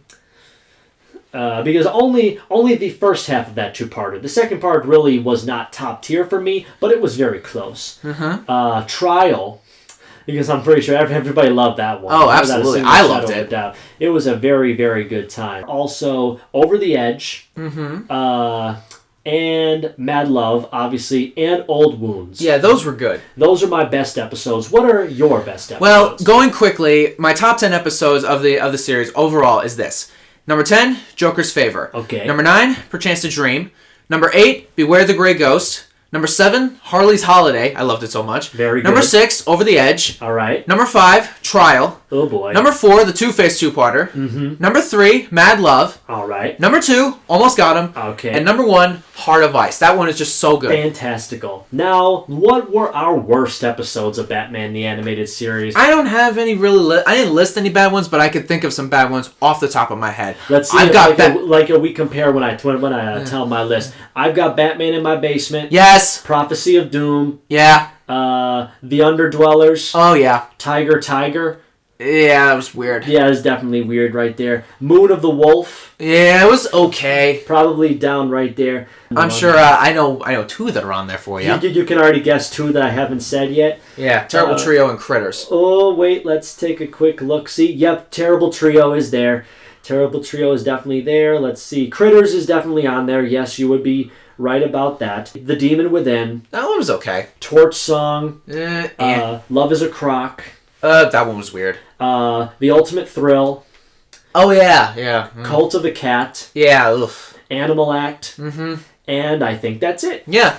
So, but yeah, it's good that we finally finished one of our first shows. Yes, it was. Now that we're finally going on to that, I promise that we'll either pick a show that's either shorter or we can talk about it in a much more quicker variety. Now, I hope that if you've enjoyed us rambling on about Batman the Animated Series and you've become a fan of Batman because of watching our episodes, please share the show with your friends and your family. Share it with your young sons or daughters or every single where in between. Show them what true heroism looks like. Give them good role models to look up to, and know that no matter what little amount of good deeds they do, any good deed helps in the fight to make this world a better place. Absolutely. And it doesn't take a tragic backstory to make a good hero, but it does help. Yeah, most 90% of the time, yeah. Yep. So our next big video topic will be the 2016 Suicide Squad film, but after that, we will be doing one more Batman the Animated Series thing before we're finally done. We'll be taking a look at the movies that aired in theaters and on home media between the times that these 4 seasons aired. Yep. Including Mask of the Phantasm, Sub-Zero, and Mystery of the Batwoman. But that's all for now. We hope you enjoyed us talking about Batman the Animated Series. Until then, I'm Chris. I'm Mike. This has been Behind the Screens. Everyone have a great night. Thank you for listening, and take care. See you next year.